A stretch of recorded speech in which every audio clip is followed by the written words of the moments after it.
Ngayong araw ay ang mahalagang pagsusulit sa pagtatakda ng antas para sa mga mag-aaral sa ika-12 baitang. Ngunit ang babaeng ito ay nakatulog at nahuli. Pagkapasok niya sa paaralan, tumakbo siya ng dire-diretso sa silid-aralan, ngunit nagsimula na ang bahagi ng pakikinig ng pagsusulit sa Ingles. Tumakbo siya habang nakikinig at nang makarating siya sa silid-aralan, tapos na ang bahagi ng pakikinig. Pagkaupo niya, sinimulan niyang isulat ang kanyang mga sagot. Hindi nagtagal, natapos na ang oras ng pagsusulit. Nang lumapit ang isang estudyante upang kolektahin ang mga papel, nakita niya ang pangalan ng babae na si Xia Lingxi. Ang matalik niyang kaibigan na si Guxia Oman ay nalungkot din para sa kanya. Natakot siya na mawawalan si Lingxi ng pagkakataong manguna sa buong paaralan. Ngunit, hindi inaasahan, si Lingxi ay napakatahimik. Hindi nagtagal, lumabas na ang resulta ng pagsusulit. Inila ni Xia Lingxi ang matalik niyang kaibigan na si Guxia Oman upang tingnan ang mga marka. Ngunit dahil hindi mataas ang marka ni Guxia Oman, tumanggi siyang sumama. Kailangan ni Xia Lingxi na mag-isa sumakay. Sa daan, nakilala niya ang isang lalaki. Hindi inaasahang, nagsimula silang magtalo sa unang pagkikita pa lang. Lumabas na ang lalaking ito ay pinsan ni Xia Lingxi, si Chen Ixuan, nakalaban ni Xia Lingxi. Ito ay dahil sa bawat pagsusulit, ang kanyang mga resulta ay palaging nasa likod ni Xia Lingxi ng isang ranggo. Sa pagkakataong ito, nang malaman niyang pinalampas ni Xia Lingxi ang pagsusulit sa pakikinig sa Ingles, sinadya niyang tuksuhin si Xia Lingxi. Hindi inaasahan ni Chen Ixuan na mabibigla siya ng ganoon kabilis. Upang patunayan na hindi sila nagsisinungaling, sila mismo ang pumunta upang tingnan ang mga marka. Hindi nila inaasahan na kahit pinalampas ni Xia Lingxi ang pagsusulit sa pakikinig sa Ingles, mas mataas pa rin ang kanyang marka ng 5 puntos kaysa sa kanya. Hindi ito matanggap ni Chen Ixuan.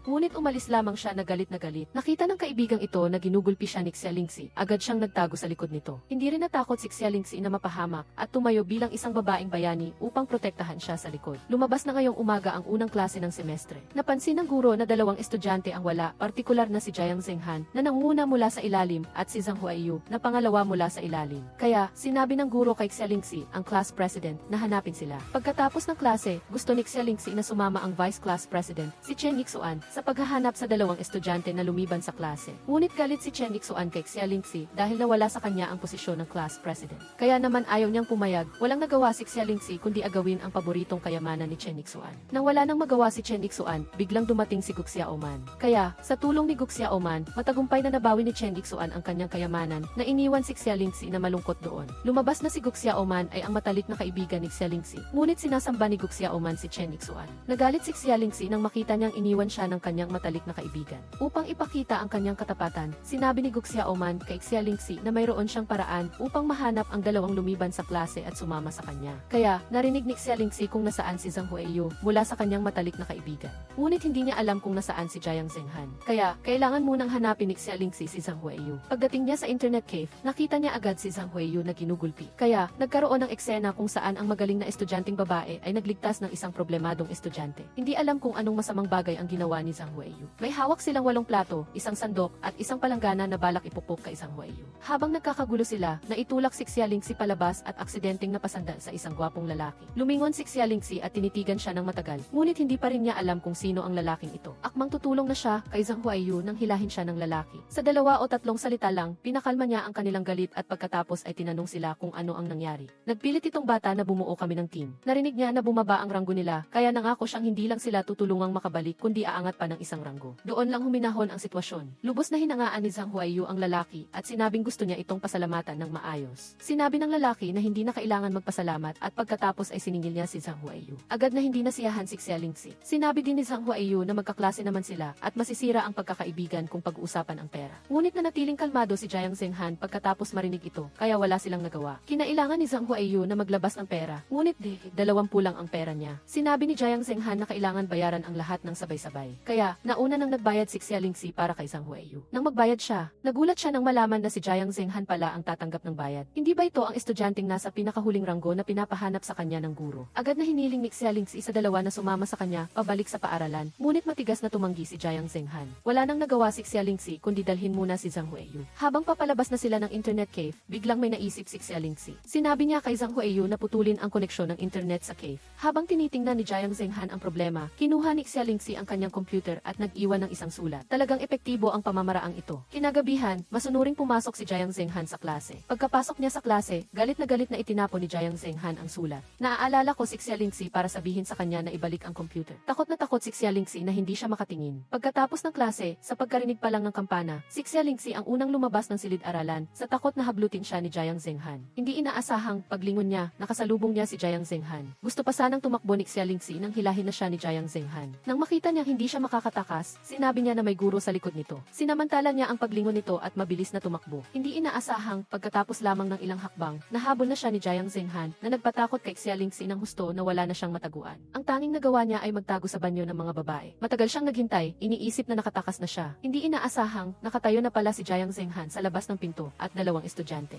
Gusto nilang magnakaw ng gamit sa opisina ng guro. Pagkaangat nila ng ulo, nakita na agad nila ang kamera. Nang hindi niya alam ang gagawin, kumuha siya ng kamera. Pagkatapos, kumuha siya ng bisikleta at itinulak ang ulo nito para umakyat sa bisikleta. Para makakuha ng close-up shot sa harap ng kamera. Pagkatapos, itinabo niya ang litrato sa kamera. Sa huli, kalmado siyang dinala sa harap ng opisina ng guro. Kahapon, para madala si Jiang Zenghan sa paaralan sa tamang oras, sa tulong ni Zhang Huiyu, ninakaw niya ang computer na itinuring nitong buhay. Sino ang mag-aakala na pagdating ni Xia Lingxi sa paaralan dala ang computer? Sasalubungin siya ng guro at kukunin agad ang computer. Dahil gusto ni Jiang Zenghan na malaman ang kinaroroonan ng computer mula kay Xia Lingxi. Kaya naghabulan ang dalawa. Sa huli, wala nang mataguan si Xia Lingxi. Naitaboy siya ng lalaki sa banyo. Akala ni Xia Lingxi ay nailagan na niya si Jiang Zenghan, ngunit hindi niya inaasahan na kalmado itong naghintay sa labas. Sa huli, hindi na nakatago si Xia Lingxi kaya tumakbo siya palabas. Nang makita ito ni Jiang Zenghan, agad niyang inagaw ang notebook mula sa kamay ni Xia Lingxi. Sinubukan ni Xia Lingxi na bawiin ito ng ilang beses ngunit hindi nagtagumpay. Wala siyang nagawa kundi sagutin ng matapat ang tanong ni Jiang Zenghan. Nang malaman niyang nasa opisina ng guro ang kanyang computer, nagpa siya si Jiang Zenghan na kunin ito. Sa pagkakataong ito, inagaw ang notebook ni Xia Lingxi, kaya napilitan siyang maging utusan nito para mabawi ang notebook. Kayang sumunod lang si Xia Lingxi kay Jiang Zenghan. Sa isang maliwanag na gabi ng buwan, ang pinakamagaling na estudyante ng paaralan at ang pasaway na estudyante ay magkasamang naranasan ang isang kapanapanabik na pakikipagsapalaran. Nakita nilang malapit na ang kanilang patutunguhan, ngunit naharang sila ng isang kamera. Sa oras na iyon, inilabas ni Jiang Zenghan ang kanyang kamera. Sa tulong ni Xia Lingxi, matagumpay siyang nakakuha ng litrato. Pagkatapos ay inilagay niya ang litrato sa harap ng kamera, perpektong tinatakpan ang mga mata ng gwardiya. Pagkatapos nito, buong pagmamalaking lumakad si Jiang Zenghan, habang si Xia Lingxi ay takot at lihim na sumunod. Pagdating nila sa harap ng opisina, natuklasan nilang nakakandado ang pinto. Sa sandaling iyon, inilabas ni Jiang Zenghan ang isang card at pagkatapos ng kaunting pagmamanipula, bumukas ang pinto na nagpaugnay kay Xia Lingxi. Si Jiang Zenghan, sanay sa krimen, ay hindi na nagsalita pa at dire-diretso ng pumasok. Sa mismong sandaling iyon, nahulog ang litratong nakaharang sa kamera. Mabilis na napansin ng gwardiya ang kakaiba. Nang sandaling iyon, nakita na rin ni Jiang Zenghan ang computer. Nang makita ito ni Xia Lingxi, sinabi niya sa lalaki na ibalik ang kanyang notebook. Ibinigay ni Jiang Zenghan ang notebook sa kanya. Nang akmang kukunin na niya ito, nakita niyang tumalon si Jiang Zenghan at inilagay ang kanyang notebook sa ibabaw ng nakasabit na ilaw. Pagkatapos, sinuot niya ang kanyang bag at binuksan ang bintana, umalis nang hindi man lang lumingon. Nagmamadali siyang kinuha ang notebook, ngunit hindi niya maabot. Nang malapit na niyang maabot, napansin naman ng gwardiya ang kakaiba at hinabol siya at nahuli si Xia Lingxi sa mismong lugar. Hindi siya sinumbatan ng guro dahil sa kanyang matatas na pag-aaral, ngunit hiniling sa kanya na magsulat ng kanyang unang sulat ng paghingi ng tawad. Habang pauwi, lalong nagalit si Xia Lingxi. Kaya, ang inosenteng bisikleta ay naging kanyang outlet ng galit. Pagdating niya sa bahay, narinig niya agad ang pagreklamo ng kanyang ina patungo sa silid-aklatan. Nang makita niya ang tutor, biglang hindi na mapakali si Xia Lingxi. Hindi ba ito si Jiang Zenghan, ang taong nanakit sa kanya? Paano naglakas loob ang batang ito na magpanggap na guro? Handa na si Xia Lingxi na harapin siya, ngunit sinabi ng kabilang panig na nagkamali siya ng pagkakakilala. Siya raw si Jiang Zengyan, ang kapatid ni Jiang Zenghan. Sigurado si Xia Lingxi na hindi siya maaaring magkamali. Sinabi niyang hahanapin niya ang kanyang ina upang kumpirmahin ang pagkakakilanlan ni Jiang Zengyan. Sa puntong ito, nagulat si Jiang Zenghan at sinabi kay Xia Lingxi na bigyan siya ng 0 minuto para magpaliwanag. Tinitigan siya ng babae ng may paghamak. Hindi pinansin ni Jiang Zenghan at sinabi na subukan muna nilang mag-eksamen at saka magpasya kung aalis siya o mananatili. Hindi makapaniwala si Xia Lingxi na siya, isang matalinong estudyante, ay matatalo sa isang pasaway na estudyante na nangunguna mula sa ibaba. Kaya, mabilis niyang tinanggap ang hamon ni Jiang Zenghan. Mabilis na natapos ni Xia Lingxi ang mga tanong. Si Jiang Zenghan ay 3 segundo ang huli. Sobrang kumpiyansa si Xia Lingxi, ngunit kalmado si Jiang Zenghan. Gusto niyang tingnan muna ni Xia Lingxi ang kanyang mga sagot bago magpasya. Tinanganan ni Xia Lingxi ang mga sagot ni Jiang Zenghan. Pagkatapos niyang tingnan, nagulat siya at napanganga. Sa parehong oras, 3 magkakaibang pamamaraan ang ginamit ni Jiang Zenghan para lutasin ang problema. Napakahirap paniwalaan nito. Hindi nasiyahan si Xia Lingxi. Inakala niya na si Jiang Zenghan ay dati nang nakagawa ng ganitong uri ng problema. Nang makita ito ni Jiang Zenghan, nagmungkahi siyang magkaroon ng ibang kompetisyon. Naisip din ito ni Xia Lingxi. Natakot si Xia Lingxi na mandaya si Jiang Zenghan. Nagpalit ang dalawa ng Rubik's Cube at pagkatapos ay nagsimula ang kompetisyon. Sinadya ni Jiang Zenghan na magsimula ng mas huli ng 0 segundo kaysa kay Xia Lingxi. Hindi nagtagal, natapos na si Jiang Zenghan habang isang panig pa lang ang natatapos ni Xia Lingxi. Sa pagkakataong ito, ganap na siyang natalo. Walang magawa si Xia Lingxi kundi tanggapin ang pagiging tutor ni Jiang Zhenghan. Pagkatapos ng klase, napansin niyang sumusunod siya sa kanya. Bigla siyang lumiko kaya nadapa siya. Lumabas na si Jiang Zhenghan ay isang transfer student. Inatasan ng guro si Xia Lingxi na kolektahin ang bayad para sa uniforme nito. Para makakuha ng pera para sa uniforme, nagbigay si Xia Lingxi kay Jiang Zhenghan ng isang memo na nagsasabing magbayad siya sa tamang oras. Walang emosyon si Jiang Zhenghan. Sumulat siya ng isang piraso ng papel at ibinato ito pabalik. Binuksan ito ni Xia Lingxi at nakita niyang ito ay isang mahirap na problema sa matematika. Kailangan niyang sagutin ng tama para lang magbayad siya para sa uniforme. Lubos na nawala ng pag-asa si Xia Lingxi, ngunit mabilis lamang niyang sinagutan ang problema. Agad namang tumunog ang kampana para sa pagtatapos ng klase. Kalmadong umalis si Jiang Zhenghan dala ang kanyang backpack at wala siyang nagawa kundi sumunod. Hindi niya inaasahan na hindi niya ito maabutan at siya pa ang nadapa. Lumingon si Jiang Zhenghan at nakita si Xia Lingxi na naglilinis ng kadena ng bisikleta na marumi ang mukha. Tuwang-tuwa siyang tumawa nang makita niya itong nahihirapan at walang hiya na nagtanong. Pagkatapos niyang marinig ang paliwanag, umalis na siya nang hindi man lang lumilingon. Galit niyang sinumbatan si Jiang Zhenghan ng pagiging walang puso. Hindi gustong guluhin ni Jiang Zhenghan ang kanyang konsensya, kaya tinulungan niya lang si Xia Lingxi na ayusin ang kadena ng bisikleta. Pagkatapos, maalalahanin pa niya itong binigyan ng tissue at sinabihan na punasan ang kanyang mukha. Sa puntong ito, labis siyang naantig. Ang kilos na ito ay naging dahilan upang hindi siya makakilos ng mabilis at nabawasan ng 100 puntos ang kanyang magandang impresyon kay Jiang Zhenghan. Nang muling humingi ng pera si Jiang Zhenghan, biglang may naisip si Xia Lingxi. Napangiti nang may pag-aatubili si Jiang Zhenghan at agad na umalis sakay ng bisikleta. Patuloy na sumunod si Xia Lingxi. Sinundan niya si Jiang Zhenghan sa buong daan hanggang sa internet cave. Nakita siya ng mga alagad ni Jiang Zhenghan na nakasunod dito. Alam nilang ito ang babaeng iniligtas niya ilang araw na ang nakalipas at tahimik na nilabelan siyang sister-in-law sa kanilang isip. Para makakuha ng pera para sa uniforme, kailangan lang ni Xia Lingxi na sumunod kay Jiang Zhenghan na parang buntot, hindi umaalis sa tabi nito. Ang gawain ito ay nagpahanga kay Jiang Zhenghan at napansin niya ang kanyang pagiging matyaga. Walang magawa si Jiang Zhenghan kundi tanungin si Xia Lingxi kung ano ang gusto niya. Habang nagtatalo ang dalawa, nakatanggap si Jiang Zhenghan ng tawag at pagkatapos ay dali-daling umalis. Upang matapos ang gawaing ibinigay ng guro, buong tapang na sinundan ni Xia Lingxi si Jiang Zhenghan sa buong daan. Hindi niya inaasahang masasaksihan niya ang isang lihim na pangyayari. Mula noon, mas binigyan niya ng pansin si Jiang Zhenghan. Kinabukasan, ginamit ni Xia Lingxi ang kanyang baon upang bayaran ang uniforme ni Jiang Zhenghan. Pagbalik niya sa klase, nagreklamo ang kanyang matalik na kaibigan na si Guxia Oman na kahit anong gawin niya, hindi pa rin niya naabot ang kinakailangang marka sa chemistry. Paano raw siya makakapasok sa parehong universidad kasama niya? Sinabi niya rito na basta't patuloy na magsikap, magkakaroon ng magandang resulta. Hindi inaasahan ni Xia Lingxi na ang kanyang mga salita ay magbibigay inspirasyon kay Guxia Oman. Pagkapasok sa klase, pinagalitan ng class advisor si Jiang Zhenghan, ngunit patuloy lang itong sumusulat. Dahil dito ay galit na pinagalitan siya ng guro. Sa harap ng batikos ng guro at tawanan ng mga kaklase, nanatili lamang tahimik si Jiang Zhenghan. Ngunit nang kukunin na ng guro ang kanyang paboritong aklat sa matematika, hindi na nakapagpigil si Jiang Zhenghan. Nangako siya sa guro na hindi na siya muling magbabasa ng aklat sa klase at nakiusap na huwag itong kunin. Ngunit hindi pumayag ang guro at kinumpiska pa rin ang aklat at ibinigay sa class president na si Xia Lingxi para hawakan. Pagkatapos ng klase, sinabi niya kay Xia Lingxi na ibalik ang aklat sa kanya. Ngunit pinayuhan ni Xia Lingxi si Jiang Zhenghan na hindi siya makakapasa sa universidad kung patuloy siyang magbabasa ng aklat na iyon. Hindi na nakinig si Jiang Zhenghan at hiniling kay Xia Lingxi na ibalik na ang aklat sa kanya. Habang nagtatalo sila, tumunog ang kanyang telepono. Pagkatapos niyang makipag-usap sa telepono, sinabi niya sa dalaga na ingatan ang kanyang libro. Pagkatapos, nagmamadali siyang umalis. Nang makita ito ni Xia Lingxi, naging mausisa siya at palihim na sumunod. Naghihintay ng bus si Chen Ixuan nang dumating ang mga manggugulo at dinuraan ang kanyang bagong sapatos. Nang magreklamo siya, agad siyang pinalibutan ng mga ito. Walang imik na itinulak siya ng mga manggugulo sa isang sulok at pagkatapos ay pinagsasapa. Hindi lang nila kinuha ang lahat ng baon niya, kundi kinuha pa nila ang kanyang bagong sapatos. Sa sandaling iyon, dumaan si Jiang Zhenghan at nasaksihan ang eksena. Ang kanyang pakiramdam ng katarungan ay nagtulak sa kanya na bumalik. Habang tatlong lalaki ang nagsasaya sa kanilang nakuhang biktima, nilapitan sila ni Jiang Zhenghan.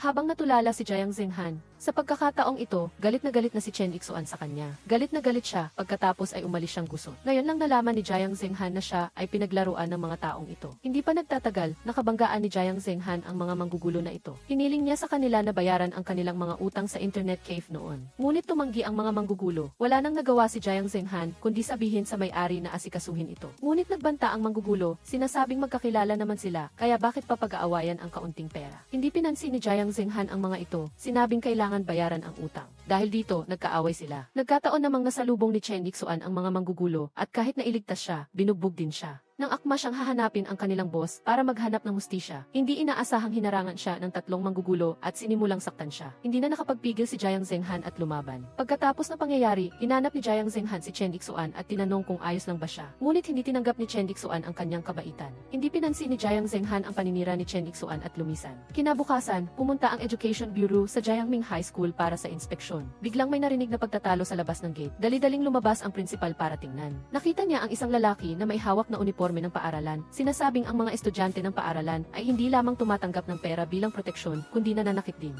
Pambubugbog, pagkatapos sabihin iyon ay ibinato ang uniforme sa loob ng paaralan. Nakadikit sa uniforme ang pangalan ni Jiang Zenghan. Nang makita ang eksenang iyon, lubos na nadismaya ang mga pinuno ng Department of Education at umalis. Galit na galit ang class advisor. Nagpunta siya sa klase para hanapin si Jiang Zenghan. Tinawag ito sa labas ng mag-isa at tinanong kung tumanggap ba ito ng pera para sa proteksyon. Akmang magpapaliwanag si Jiang Zenghan nang putulin siya ng class advisor na matigas ang ulo. Itinuro niya ang uniforme sa mesa at pinagalitan si Jiang Zenghan. Hindi binigyan ng pagkakataong magsalita si Jiang Zenghan. Hirap na hirap si Teacher Zhao sa tabi na pigilan ang class advisor. Sa sandaling ito, pumasok si Chen Ixuan. Lubos na sumabog ang class advisor. Sinisisi si Jiang Zenghan sa lahat ng kasalanan na ginawa ni Chen. Nagdagdag pa rin ang panggatong si Chen Ixuan sa apoy, kaya alam ni Jiang Zenghan na walang saysay ang pagpapaliwanag. Nadismaya siyang umalis sa opisina ng guro at bumalik sa klase. Lahat ng klase ay nag-uusap tungkol sa kanya. Tanging si Xialing lang ang nagtanggol sa kanya. Handa na si Jiang Zenghan na umalis sa klase nang biglang tumayo si Chen Ixuan. Nang marinig niyang sinisiraan siya ni Chen Ixuan, hindi na siya nakapagpigil at gustong bugbugin ito. Buti na lang at napigilan siya ni Xialing sa tamang panahon. Galit na tinanong ni Jiang Zenghan si Chen Ixuan.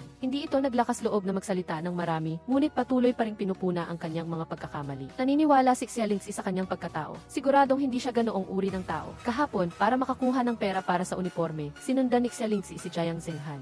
Buong daan patungo sa bahay ng isang tao. Si Xialing na nagtatago sa likod ng pader ay nakita ni Duo-Duo. Wala siyang magawa kundi lumabas at pinigilan pa siya ng nanay ni Duo-Duo para kumain. Sa hapagkainan, napansin ng nanay ni Duo-Duo na hindi kumakain ng gulay si Xialing kaya nagtaka siya at nagtanong. Nang makita ito ni Jiang Zenghan, ibinigay niya kay Xialing ang lahat ng hipon na nabalatan na niya, na lubos na nagpaiyak kay Xialing. Pagkatapos ng hapunan, sinabi sa kanya ng nanay ni Duo-Duo ang tungkol sa kalagayan ng pamilya ni Jiang Zenghan. Sa pagkakataong ito, nalaman ni Xialing kung bakit abala sa paghahanap buhay si Jiang Zenghan, isang estudyante sa high school. Nang makita niya ang eksena ng pamamaalam ni Duo-Duo at Jiang Zenghan, lalo siyang nagkaroon ng magandang impresyon sa kanya. Matapos makipag-ugnayan at maunawaan ang kanyang pagkatao, siya ay tumayo at ipinagtanggol ang kanyang karapatan. Hindi makapagsalita si Chen Ixuan. Ayaw nang manatili ni Jiang Zenghan sa klase ng isa pang segundo, kaya pinigil niya ang galit niya at umalis. Pagkatapos ng klase, natakot si Xialing na baka may mangyari sa kanya, kaya tumawag siya, ngunit walang sumasagot. Kaya, nagpunta siya sa trabaho ni Jiang Zenghan. Saktong nakita niya ang mga tao noong nakaraang gabi. Hinahanap nila si Jiang Zenghan. Tinanong ni Xialing ang mga taong binati niya noon at nalaman niyang baka nagalit si Jiang Zenghan kay Brother Fei, kaya dinala siya. Nang malaman niya kung nasaan si Brother Fei, dali-daling tumakbo si Xialing doon. Pagkapasok niya sa silid at nakita ang isang grupo ng mga tao, natakot si Xialing.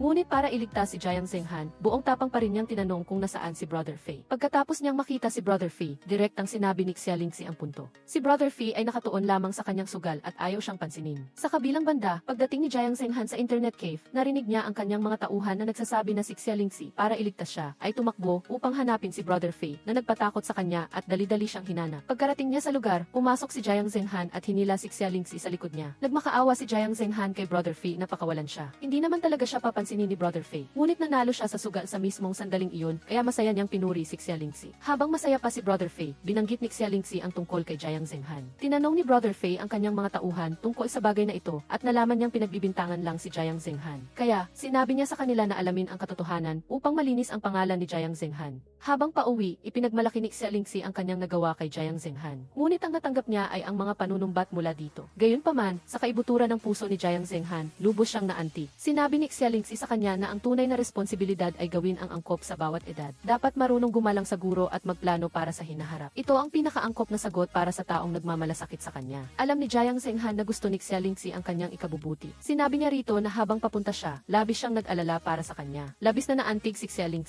Sinabi niya rito na bumalik sa paaralan kinabukasan upang humingi ng tawad sa guro. Masunuring sumang-ayon si Jiang Zenghan. Ang pagtatalo na ito ay nagpalapit sa dalawa. Pagkabalik niya sa paaralan, nakita niyang nagkamali ang guro sa kanya at hindi na siya sumagot. Ngunit nang malaman niyang nailipat na siya sa ordinaryong klase, doon pa lang siya nagsimulang sumagot. Bigla niyang naalala ang sinabi ni Xialing kaya kumalma siya. Binago niya ang kanyang saloobin at nakiusap sa class advisor na bigyan siya ng pagkakataon. Hindi inaasahang si Chen Ixuan na walang alam ay sinabihan ang lahat ng nasa klase na bumoto para paalisin si Jiang Zenghan sa klase. Habang nagtatalo ang lahat, pumasok ang class advisor at si Jiang Zenghan. Binasa ni Jiang Zenghan ang liham ng garantiya sa harap ng lahat. Pagkatapos marinig ito, umiti si Xia Lingxi ng may kagalakan. Inakala ng ibang mga estudyante na imposible ito. Tumayo si Chen Ixuan at hinamon. Sa harap ng panunukso mula sa kanya, kalmado niyang tinanggap ang hamon. Pagkatapos ng klase, nagpunta si Xia Lingxi sa kanyang sikretong kuta na ikinagulat niya. Hindi niya inaasahan na ganoon pala kamaalalahanin si Xia Lingxi. Ibinigay niya kay Xia Lingxi ang kanyang paboritong robot cat. Sa pagkikita nilang ito, marami silang napag-usapan na inilantad ang kanilang mga kalakasan at kahinaan sa isa't isa. Nangako pa silang pareho silang papasok sa iisang universidad. Mula noon, nagtulungan sila at nagsikap ng magkasama. Tinulungan ni Jiang Zenghan si Xia Lingxi na malampasan ang kanyang mga pagkukulang at tinulungan din siya nito na balikan ang mga kaalaman na nawala sa kanya. Nang makita ang pagod na hitsura nito, dahan-dahang tinakpan ni Jiang Zenghan ang nakasisilaw na sikat ng araw para sa kanya.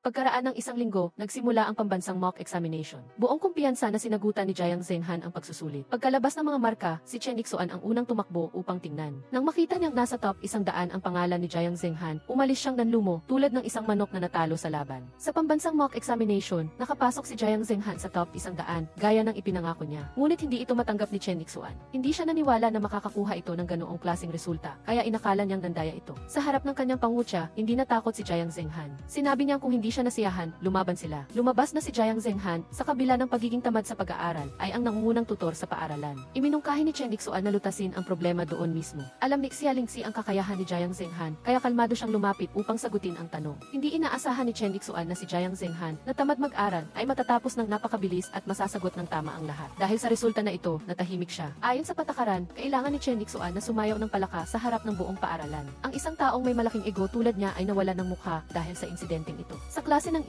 nakita ni Guxia Oman na hindi masaya si Chen Ixuan kaya nilapitan niya ito upang aliwin, ngunit hindi siya pinansin ito. Sa sandaling ito, nilapitan siya ng isang kaklase at tinukso si Chen Ixuan. Mabilis na lumapit si Guxia Oman upang ipagtanggol siya. Nang makita niyang akmang makikipagtalo si Chen Ixuan, dali-dali siyang pinigilan at sinabihang huwag nang makipag-away sa mga bobong estudyante. Ngunit hindi niya inaasahan na sisisihin siya nito. Nakita ni Xia Lingxi ang eksenang ito. Pinilit niya si Chen Ixuan na humingi ng tawad kay Guxia Oman, ngunit lumakad lang ito ng diretso at hindi man lang lumingon. Habang papunta sa klase, patuloy na inaaliw ni Xia Lingxi si Guxia Oman, ngunit patuloy pa rin itong ipinagtanggol si Chen Ixuan. Narinig ni Chen Ixuan ang kanilang pag-uusap. Ngayon niya lang nalaman na hindi lang niya pinagbintangan si Jiang Zenghan, kundi sinaktan pa niya si Guxia Oman. Pagkatapos ng klase, buong pagmamalaking pinuntahan ni Chen Ixuan si Jiang Zenghan at taimtim na humingi ng tawad sa kanya. Ang kakaibang pag-ugali nito ay nagpatulala sa dalawa. Inakala pa nila na hindi iyon si Chen Ixuan. Kinabukasan, nakita ni Guxia Oman ang isang piraso ng papel sa mesa. Pagkatapos, masaya niyang hinila si Xia Lingxi para bumangon. Hindi inaasahang, biglang dumating ang class advisor sa likod nila at nahuli sila sa akto. Sa opisina, pinagalitan ng class advisor si Chen Ixuan, sinasabing bilang isang itatlong mabuting estudyante, hindi siya dapat makipagrelasyon ng maaga. Ngunit hindi niya ito inamin. Ipinaliwanag niya na nagbigay lamang siya ng liham ng paghingi ng tawad kay Guxia Oman. Ngunit hindi naniwala ang class advisor. Nang makita ni Chen Ixuan na nagkakamali ang class advisor, patuloy siyang nagsikap na magpaliwanag. Hindi inaasahang, dahil ayaw niyang iligtas si Chen Ixuan, inako ni Guxia Oman ang lahat ng responsibilidad. Nang marinig ang paliwanag ni Guxia Oman, lalong hindi na itatwa ni Chen Ixuan ang kanilang relasyon. Pagbalik pa lang sa klase, nagsimula na namang mang-asar si Feng Tianjun.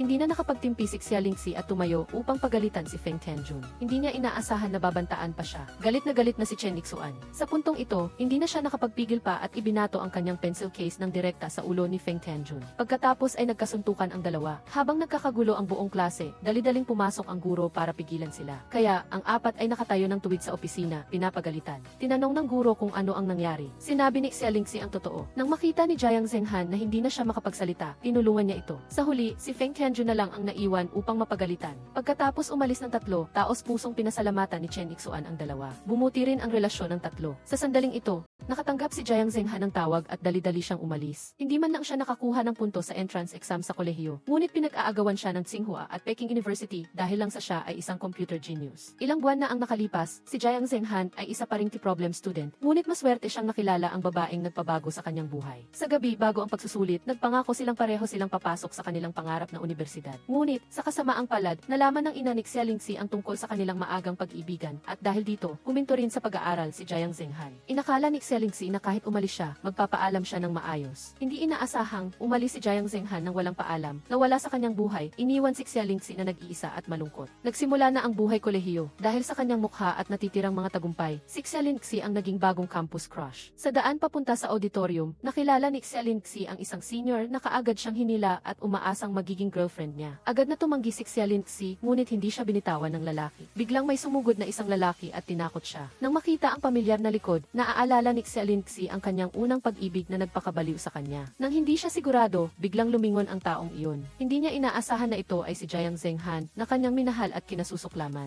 Naalala niya ang kanyang malamig na paglisan, galit na umalis si Xia Lingxi. Nagmadaling sumunod si Jiang Zhenghan, iniwan ang nalilitong lalaki. Hindi madaling naabutan ni Jiang Zhenghan si Xia Lingxi. Gusto niyang magpaliwanag sa kanya, ngunit lubos na nalungkot si Xia Lingxi, kaya hindi niya tinanggap ang biglaang paglitaw nito. Sinabi niya rito na magkaiba na ang kanilang landas simula noon. Pagkatapos, tumalikod siya at umalis. Nang makita ang kanyang determinadong likod, siya naman ngayon ang malungkot na nakatayo doon. Nang malungkot si Xia Lingxi, biglang dumating si Guxia Uman. Tinanong niya si Lingxi kung maganda ang kanyang makeup. Hindi alam ni Xia Lingxi kung ano ang sasabihin kay Guxia Uman. Habang natutuwa si Guxia Uman, bigla niyang nakita ang lalaking matagal na niyang lihim na minamahal na lumalapit. Agad na lumapit si Guxia Uman. Nakita ni Kinyu ang kakaibang itsura nito at bigla siyang lumapit pa. Akala ni Guxia Uman aamin siya, ngunit sa sumunod na segundo ay hinila ni Kinyu ang kanyang pilikmata. May kung anong nakadikit sa iyong mata. Ang aksyon na ito ay ikinagulat ng lahat. Si Guxia Uman ay galit na muntik ng himatayin. Nagsimula ang seremonya ng pagtanggap sa mga bagong estudyante. Nang makita ang taong lumabas sa malaking screen, tulala si Xia Lingxi. Ang taong ito ay isang estudyante na direktang tinanggap sa Peking University at isa ring manlalaro na napili sa koponan ng universidad at nakipagkumpetensya mula sa unang taon sa kasaysayan ng paaralan. Naging si Jiang Zhenghan pala ang hindi nag-exam ng graduation. Bilang kinatawa ng mga bagong estudyante, si Jiang Zhenghan ay biglang naging sentro ng atensyon ng buong universidad. Pagiging idolo ng lahat ng babae, sinabi ni Jiang Zhenghan na ang pagpasok sa Peking University ay may malaking kahulugan para sa kanya. Si Xia Lingxi na nakaupo sa ibaba at nakikinig ay lubos na naantig. Pagkatapos ng seremonya ng pagtanggap, sinundan ni Jiang Zhenghan si Xia Lingxi, patuloy na nagpapaliwanag sa kanya. Ngunit ayaw na niyang makipag-ugnayan pa rito. Masakit sa loob niyang tinanong ito kung ano ang relasyon nilang dalawa. Sinabi ni Jiang Zhenghan na sila ay magkaibigan, ngunit ayaw ni Xia Lingxi na patawarin siya ng ganoon kadali. Ipinaliwanag ni Jiang Zhenghan sa kanya na mayroon siyang sariling problema, kaya siya umalis noon, ngunit palaging iniisip ni Xia Lingxi ang bigla niyang paglisan. Pagkatapos nito, determinado si Xia Lingxi na umalis. Iniwan si Jiang Zhenghan na mag-isa at malungkot. Pagdating ni Xia Lingxi sa dormitoryo, naalala niya ang mga alaala nilang dalawa. Bigla niyang binuksan ang kanyang computer at nakita ang proseso ng kanyang pakikilahok sa kompetisyon. Doon niya lang naintindihan kung gaano kahirap para kay Jiang Zhenghan ang makasama siya. Kahapon, nang lumabas silang tatlo mula sa opisina ng guro, nakatanggap ng tawag si Jiang Zhenghan mula sa kanyang ina. Pagkatapos ay nagmamadali siyang umalis. Pagkatapos ng klase, nakatanggap si Xia Lingxi ng mensahe mula sa kanya. Sinabi niya rito na mag-aral ng mas maaga ng 1 oras sa gabi. Kinagabihan, pumunta silang dalawa sa bahay ni Xia Lingxi. Hindi nila inaasahan na makita ang kanyang ina na nagmamadaling lumabas. Natakot si Xia Lingxi na baka magkamali ang kanyang ina, kaya nagmadali siyang magpaliwanag. Nagkita sila sa pintuan. Hindi nag-abala ang ina ni Xia. Nang kumain silang dalawa, sinabi ni Jiang Zhenghan sa kanya na ngayong araw ang huling klase at wala na siyang kakayahang magpatuloy sa pagtuturo sa kanya. Nang sasabihin pa sana niya ang kanyang tanong, biglang bumalik ang ina ni Xia na ikinagulat nilang dalawa at nagpaliwanag agad. Pagkatapos ng klase, umalis si Jiang Zhenghan. Hinabol siya ni Xia Lingxi at tinanong kung bakit siya umalis. Ayaw ipaliwanag ni Jiang Zhenghan. Hinila niya ang manggas nito at tinanong, ngunit hindi pa rin siya nagpaliwanag at lumakad palayo nang hindi lumilingon. Hindi niya inaasahan na makikita ng kanyang ina na nakatayo sa isang madilim na sulok ang tagpong ito. Naalala ni Xia Lingxi ang kanyang mga magulang na nag-aaway dahil sa kanya. Lumaki siya sa ganitong uri ng pag-aaway. Sa pag-iisip nito, napaiyak siya at lumuhod hanggang sa oras ng pagtulog. Tiningnan ni Xia Lingxi ang pusang robot at umiiyak. Umaasa siyang matutupad nito ang kanyang hiling. Ngunit hindi balak ng ina ni Xia na hayaan ito. Tumawag siya sa guro at sinaway ito. Sinabi ng guro na umalis na si Jiang Zhenghan sa pag-aaral, kaya kalmado ang ina ni Xia. Simula noon, bumalik sa dati ang lahat, ngunit nawala si Jiang Zhenghan sa kanyang buhay. Pagkatapos ng klase, pagod na pagod si Xia Lingxi. Naaalala niya ang bawat alaala nilang dalawa. Nagpunta siya sa lugar kung saan dati siyang nagtatrabaho nang hindi niya namamalayan. Pagpasok niya, sinabi sa kanya ng amo na aalis si Jiang Zhenghan ng syudad ngayong araw. Nagulat siya at nagmadaling sumakay ng taxi, ngunit hindi siya nakasakay. Sa tamang oras, nakita niya si Kuya Fei, kaya bumilis ang takbo ni Kuya Fei. Sa wakas ay naabutan din ang bus ni Jiang Zhenghan. Si Xia Lingxi ay nagmamakaawa sa labas, umaasang hindi siya aalis. Ngunit ayaw ni Jiang Zhenghan na madamay siya. Ano man ang sabihin ni Kuya Fei at ni Xia Lingxi, pinabayaan lang ni Jiang Zhenghan at malamig na umalis. Simula noon, parang naging ibang tao si Xia Lingxi. Ang kanyang mga marka ay bumaba mula sa nangungunang 1 patungong nangungunang 1-0. Hindi nagtagal ay dumating ang graduation exam ng araw na bumalik sila sa paaralan upang suriin ang mga sagot. Ang lahat ay nakakaramdam ng ginhawa, na parang ang lahat ng presyon at pagkapagod sa mga taon ng pagsusulit sa kolehiyo ay nawala kasama ang ang mga papel ng pagsusulit at ballpen na inihagi sa hangin. Sa graduation party, kusang loob na nag-alok ng inumin si Kinyu. Diretsahang sinabi ni Guxiaoman sa kanya. Nang marinig iyon ni Guxiaoman, lubos siyang nalungkot. Pagkatapos ng party, nalasing si Xiaolingxi. Habang nag-iisa siyang umuuwi, bigla niyang naalala ang taong nagdulot sa kanya ng labis na sakit. Bigla siyang nadapa at mabilis na inalalayan ni Jiang Zenghan. Sa wakas, dumating na siya. Akala niya nananaginip lang siya, kaya mabilis niya itong sinampal. Pagkatapos, umalis siya ng may hinanakit. Tinawag siya ni Jiang Zenghan. Akala niya nananaginip pa rin siya, kaya patuloy niyang sinasabi sa sarili ang mga salitang sinisisi ito. Lubos na nalungkot si Jiang Zenghan nang marinig iyon at humingi ng paumanhin. Pagkatapos, niyakap niya si Xiaolingxi at marahang hinalikan ang mga labi nito. Hindi nagtagal ay lumabas ang resulta ng pagsusulit. Nakuha ni Kinyu ang 701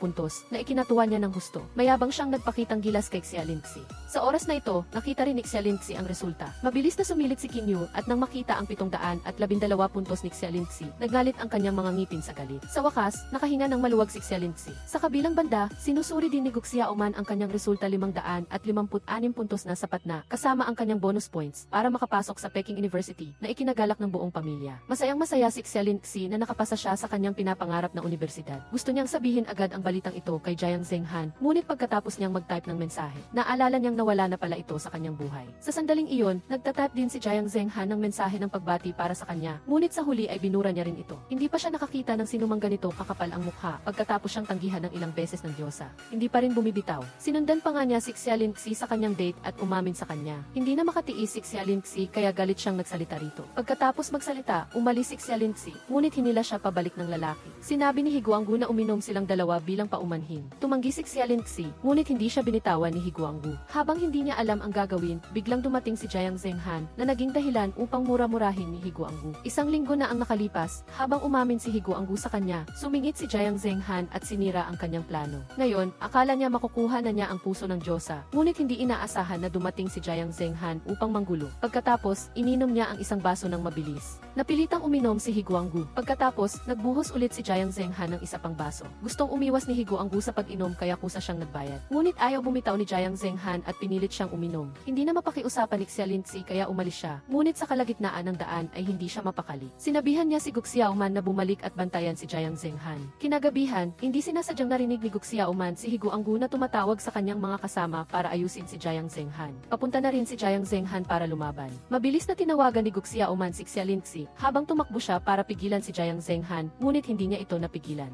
Habang nagkakagulo silang dalawa, nakarating si Xiaolingxi sa tamang oras. Pagdating niya, sinaway niya ito, ngunit sinabi nito na siya ang sumira sa pangako. Pagkatapos ay unti-unti itong lumapit sa kanya hanggang sa mawala ng balanse si Xiaolingxi at mapahiga sa kanyang mga bisi. Simula noon, lumambot ang relasyon nilang dalawa. Kinabukasan, pumunta si Xiaolingxi upang pumili ng club na gusto niya, ngunit pagkatapos ng ilang paghahanap, wala siyang nakitang angkop. Kaya, upang mapatawad siya, binuo ni Jiang Zenghan at ng kanyang kasama sa silid ang mathematics club na pinakagusto ni Xiaolingxi para sa kanya. Nagdala pa nga siya ng tubig at pagkain pagkatapos ng klase niya at ni Guxiaoman sa isi. Pagdating nila sa klase, inokupa ni Jiang Zenghan ang pinakamagandang pwesto para kay Xiaolingxi at maingat siyang tiningnan hanggang sa makaupo ito bago siya umalis. Ang kilos nilang dalawa ay nakapagpuno ng e-dog food sa mga bibig ng kanilang mga kaklase. Kinagabihan, nakatanggap si Xiaolingxi ng mensahe mula kay Jiang Zenghan at nalaman niyang sumasakit ang tiyan nito dahil sa pag-inom. Kinabukasan, bumili siya ng sapat na sangkap sa dormitoryo, balak magluto ng unang mangkok ng congee sa kanyang buhay para sa kanya. Kinabukasan, dinala ni Xiaolingxi ang mangkok ng tea congee ng pag-ibig sa kanya. Nang matanggap niya ito, masaya siyang umalis patungo sa dormitoryo. Tiningnan ni Jiang Zenghan ang makapal, itim na pampalusog na congee at sumandok ng isang kutsara upang tikman. Masaya nga siya ngunit wala siyang magawa. Habang nag-i-enjoy si Jiang Zenghan, narinig niya ang kanyang mga kasama sa dormitoryo na nag-uusap. Nang marinig ito ni Jiang Zenghan, sinabi niya sa kanila na huwag silang gumawa ng kalokohan. Hindi niya inaasahan na kinabukasan.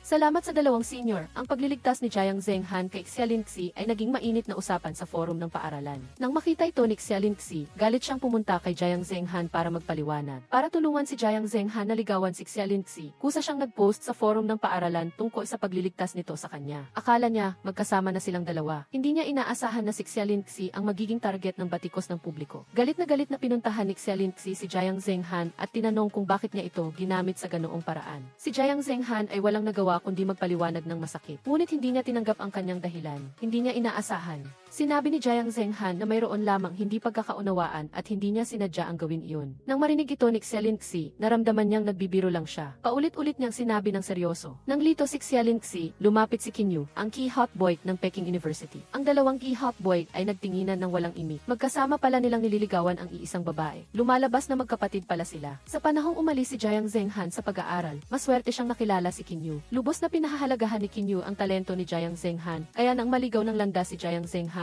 hinila siya ni Qin Yu pabalik. Hindi rin siya binigo ni Jiang Zhenghan sa pamamagitan ng kanyang talento at kasipagan. Siya ay pinapasok sa Peking University, kaya naging posible para kay Jiang Zhenghan at Xialinxi na muling magkaroon ng ugnayan. Si Qin Yu, ang key hot boy, ay kapitbahay ni Xialinxi. Palagi niyang hinihintay na lumaki si Xialinxi bago umamin ng pag-ibig. Hindi niya inaasahan na bago pa man siya magkaroon ng pagkakataong umamin kay Xialinxi, naunahan na siya ni Jiang Zhenghan. Nagtitigan ang dalawang karibal na may galit. Sinisi ni Qin Yu si Jiang Zhenghan na hindi dapat ginawang usap-usapan si Xialinxi ng buong paaralan sa ganitong paraan. Alam din ni Jiang Zhenghan na mali siya, kaya sinabi niyang pananagutan niya ito hanggang sa huli. Walang naintindihan si Xialinxi at ayaw niyang makialam sa kanilang pagtatalo. Tumalikod siya at umalis, iniwan ang dalawang lalaki na punong-puno ng galit sa isa't isa. Nagpunta silang dalawa sa gift at naglabas ng iba't ibang uri ng pagsubok. Walang sinuman ang gustong sumuko sa isa't isa. Ngunit kahit ano paman, magkapatid silang dalawa, kaya umupo sila at kalmadong nag-usap. Nagkasundo silang dalawa na magkumpetensya ng patas batay sa kanilang sariling kakayahan. Sa isang iglap, malapit na ang kaarawan ni Xialinxi. Si Qin Yu ang unang umatake. Inutusan niya ang lahat ng kaibigan ni Xialinxi na bumuo ng isang grupo at inimbitahan silang lahat na dumalo sa kaarawan ni Xialinxi sa tamang oras. Sa araw ng kaarawan, si Qin Yu mismo ang nagmaneho para sunduin siya pagkatapos ng klase at maingat niyang inalagaan ang kanyang mga kaibigan. Ang tagpong ito ay hindi sinasadyang nakita ng kasama sa silid ni Jiang Zhenghan at walang alam si Jiang Zhenghan sa nangyari. Sa ngayon ay nagpaplano pa rin kung paano ipagdiriwang ang kanyang kaarawan. Buti na lang at nakabalik ang kanyang kaibigan sa tamang oras. Doon lang nalaman ni Jiang Zhenghan na niloko siya ni Qin Yu. Sa kabilang banda, ganap ng naibuk ni Qin Yu ang pinakamagandang lugar para ipagdiwang ang kaarawan ni Xialinxi. Papunta na rin si Jiang Zhenghan. Sa hapagkainan, nagtanong si Chu Qiuyan kung bakit wala pa si Jiang Zhenghan.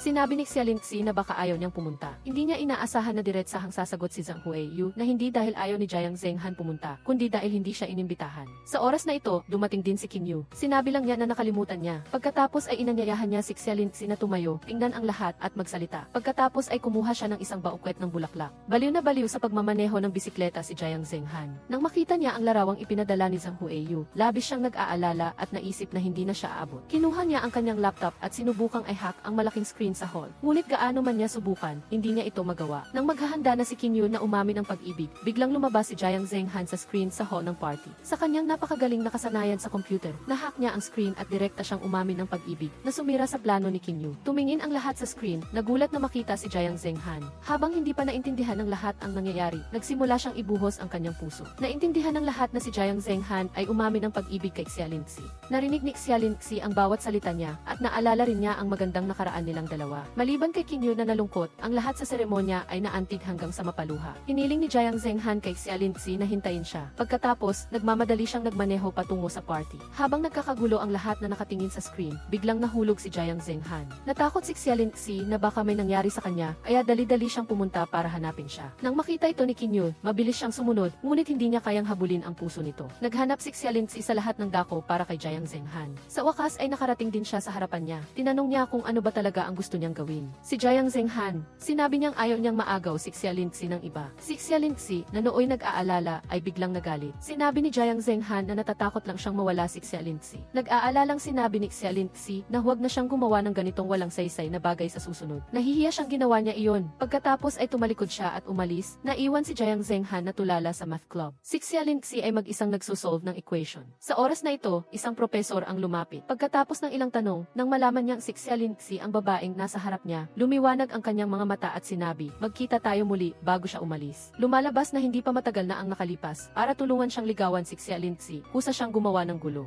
Ang resulta ay hindi niya naligawan si Xialinxi, kundi nagkaroon pa siya ng gulo. Si Professor Xu, na labis na nagpapahalaga sa kanyang mga estudyante, ay nagpasya na siya mismo ang kumilos upang tulungan ang kanyang estudyante na ligawan ang kanyang asawa. Hindi niya inaasahan na nagkataon lang na nakilala ni Professor Xu si Xialinxi at lubos siyang humanga sa kanyang kakayahan sa matematika. Kaya, sadyang nagpadala si Professor Xu ng imbitasyon kay Xialinxi, umaasang sasali siya sa computer club at magiging miyembro nila. Ngunit sinabi ni Xialinxi na siya ay nasa departamento ng business administration at walang alam sa computer at baka maging pabigat lang siya sa lahat. Sinabi rin ni Jiang Zhenghan na nakaupo sa tabi niya na tutulungan ang lahat sa grupo at tulungan ang isa't isa sa kompetisyon, kaya hindi niya kailangang mag-alala ng husto. Masaya na lang na tinanggap ni Xialinxi at sa tulong din ng lahat, naging matagumpay si Jiang Zhenghan bilang kapitan ni Xialinxi. Kinabukasan, habang nag-uusap si Jiang Zhenghan at Xialinxi, mabilis ding dumating si Qin Yu. Sinabi niya kay Xialinxi na magkapareha sila, ngunit hindi niya inaasahan na diretsahang tatanggi si Xialinxi na ikinagalit ni Qin Yu. Sa library, nakatuon ang dalawang magkasintahan sa pagsusolve ng mga problema ng magkasama. Pagkatapos ng self-study class, sadyang hinintay ni Qin Yu si Xialinxi para lang bigyan siya ng karagdagang materyales na kailangan sa pagsusulit para matagumpay siyang makapasa. Hindi niya inaasahan na diretsahan siyang tatanggi. Umiti na lang ng pilit si Qin Yu. Ipinaliwanag na hindi siya nakapag-isip ng maayos, ngunit ang hindi inaasahan ni Qin Yu ay ang sumunod na sinabi ni Xialinxi. Tinawag niya itong tikuya at agad itong lumapit. Ang huling depensa sa puso ni Qin Yu ay gumuho. Hindi nagtagal, nagsimula ang eliminasyon ng 8th computer competition. Si Xialinxi ay isang reserbang miyembro na lumahok sa kompetisyon. Para makita si Jiang Zhenghan na maglaro, maaga nang dumating sa hall ang campus crush ng kabilang paaralan. Sa panahon ng kompetisyon, ginawa ng mga manlalaro ng bawat koponan ang kanilang makakaya. Napakatindi ng sitwasyon ng kompetisyon. Sa huling bahagi, ang koponan ni Qin Yu ay inatake ng koponan ng Gaosen na nasa top 3 sa ranking. Nagpasya si Qin Yu na ibalik ang order at salubungin ang pag-atake. Ngunit hindi sumang-ayon si Zuning. Naniniwala siyang dapat nilang tanggapin ang atake para maglaban ang koponan ni Jiang Zhenghan at ang top 3. Ang kanilang koponan ay magiging tagamasid lamang. Sa oras na ito, natuklasan din ni Jiang Zhenghan ang problema. Kailangan nilang mabilis na pumili ng pinakamahusay na solusyon upang salubungin ang sabay-sabay na pag-atake ng dalawang koponan, kung hindi ay matatanggal sila sa kompetisyon. Natakot sina Dingding at Xialinxi na sadyang matatalo ang koponan ni Qin Yu para makakuha ng kalamangan ang top 3 na koponan, ngunit naniniwala pa rin si Jiang Zhenghan na hindi sasadyaing matalo si Qin Yu. Habang lalong nagiging tensyonado ang sitwasyon ng kompetisyon, nataranta si Xialinxi sa pagsosolve ng problema. Mabilis si Jiang Zhenghan na inalo siya at sinabing huwag siyang mag-alala sa pagsosolve ng problema. Sa tamang oras, nakita ni Qin Yu ang tagpong ito.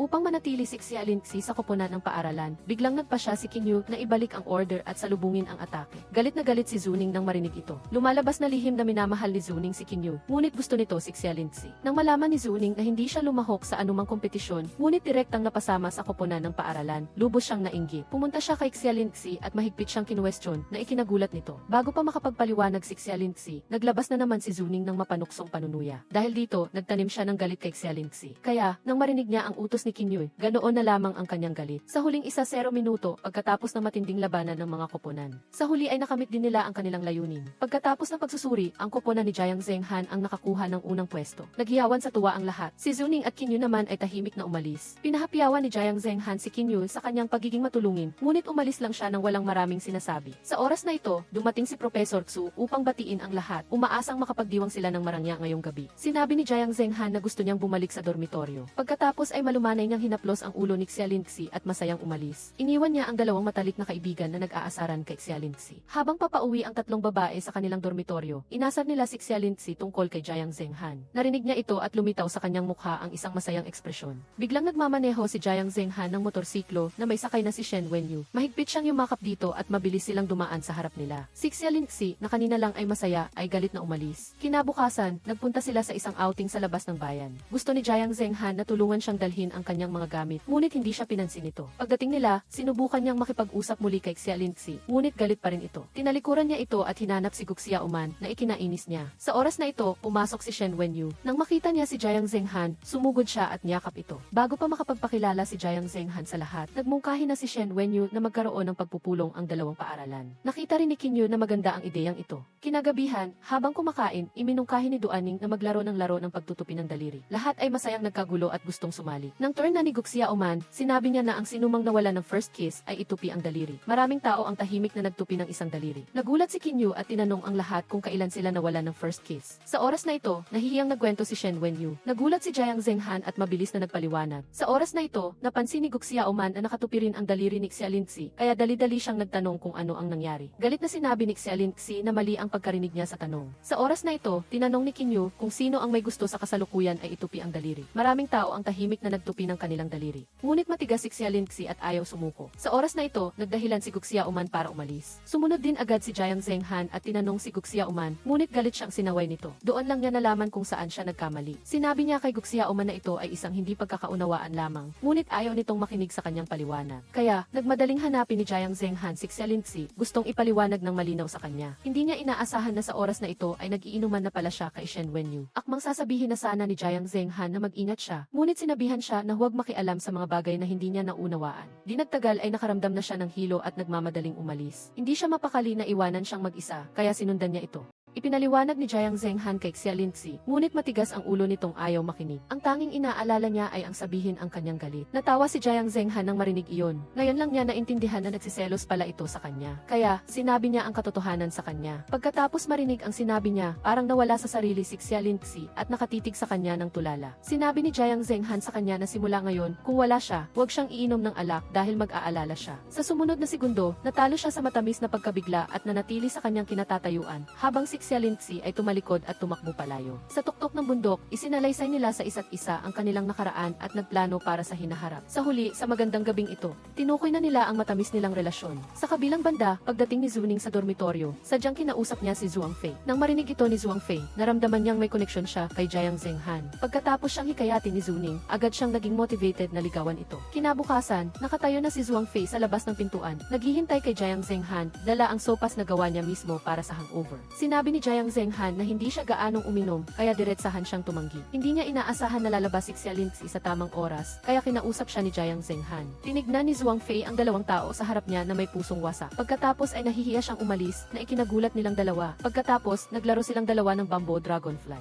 Nang sila ay nagmamahalan at naglalaro ng masaya, biglang sumugod si Qin Yu at sila ay nahuli, na ikinagulat nilang dalawa at mabilis na nagkahiwalay. Pagkatapos, bumalik si Xia Lingzi at Jiang Zhenghan upang manood ng scene. Sa kalagitnaan ng pelikula, nakita ni Xia Lingzi ang magkasintahan na nagtititigan ng puno ng pagmamahal sa screen. Nahihiya siyang hindi mapakali. Sa oras na ito, sinabi ni Jiang Zhenghan na gusto niyang may pag-usapan sila. Pagkatapos ay inangat niya ang sandalan na nasa pagitan nilang dalawa. Sa sumunod na segundo, inalikan niya ang mga labi nito. Nahihiyang nagsalita si Xia Lingzi. Pagdating niya sa dormitoryo, lihim na nakipag-usap si Xia Lingzi kay Jiang Zhenghan. Sa oras na ito, nagising si Zhuang Fei na nasa itaas na kama. Hindi siya nagsalita at nagsimulang punahin si Xia Lingzi. Isang segundo pagkatapos, sinampal niya ito sa mukha. Mabilis na lumapit si Zuning at nagkunwaring inalo si Xia Lingzi. Ngunit sa totoo lang ay sinabi niyang binubuli nila si Zhuang Fei na ikinagalit ni Xia Lingzi at nagbalik ng salita, kaya napilitang magpatawad si Zuning. Kinabukasan, dahil sa pamamaga ng kanyang mukha, hindi pumasok si Xia Lingzi sa klase. Hindi niya inaasahan na tatawagan siya ng kanyang ina. Nang makita ng kanyang ina ang kakaibang itsura ni Xia Lingzi, nagsimula siyang magtanong kung ano ang nangyari. Sinabi lang ni Xia Lingzi na nagkaroon siya ng alitan sa kanyang kaibigan. Nang marinig ito, nagpa siya ang ina ni Xia na paalisin si Xia Lingzi sa dormitoryo. Kinabukasan, sa tulong ng gwapong si Jiang Zhenghan, lumipat siya sa bagong bahay. Dumating din si Jiang Zhenghan sa tamang oras. Tiningnan niya ang nasugatang mukha ni Xia Lingzi, ngunit natakot si Xia Lingzi na baka magsimula siya ng gulo. Kaya sinabi niyang kaya niyang ayusin ang sarili niya. Masakit na tanong ni Jiang Zhenghan nang paulit-ulit hanggang sa masiguro niyang maayos siya. Noon lang siya nakampante. Nang bumalik mula kay Professor Xu, nalaman ng kasintahan ni Xia Lingzi na masyado nang luma ang kanyang computer, na nagiging dahilan upang ang isang trabahong dapat matapos sa loob ng kalahating oras ay abutin ng isang buong araw. Kinuha niya ang kanyang scholarship money at binili siya ng pinakamahal na computer. Nang makita ni Jiang Zhenghan ang computer, naramdaman niyang masyadong mahalaga ang regalo, kaya sinabi niya sa kanyang ibalik ito. Mabilis na pinunit ni Xia Lingzi ang lahat ng resibo, ngunit hindi pa rin niya mabago ang desisyon nitong ibalik ang item. Nang sabihin ni Xia Lingzi na itatapon niya ang computer, doon lang niya tinanggap ang mahalagang regalong ito. Sadyang sumulat pa siya ng promissory note. Napangiti si Xia Lingzi habang binabasa ito. Pagkatapos basahin, nahihiya niyang ibinigay ang promissory note kay Jiang Zhenghan. Sinabi nito na ito ang kanyang kontrata ng pagbebenta ng sarili, ang kanyang sarili, pera, at lahat ay pag-aari ni Xia Lingzi. Masayang binigyan siya ni Xia Lingzi ng halik. Nang maghahanda na silang magkaroon ng isa pang sandali, biglang may kumatok sa labas. Lumalabas na pinsan pala ni Xia Lingzi si Qin Yu, kaya nagmamadali silang dalawa na magligpit ng kanilang gamit. Mabilis ding nagtago si Jiang Zhenghan. Nagmamadaling sinira ni Xia Lingzi ang lahat ng ebidensya na mayroong ibang tao roon. Nang mawalan na ng pasensya si Qin Yu sa paghihintay, sa wakas ay binuksan ni Xia Lingzi ang pinto. Pagkatapos ay basta na lang niyang sinagot ito at gustong isara muli ang pinto.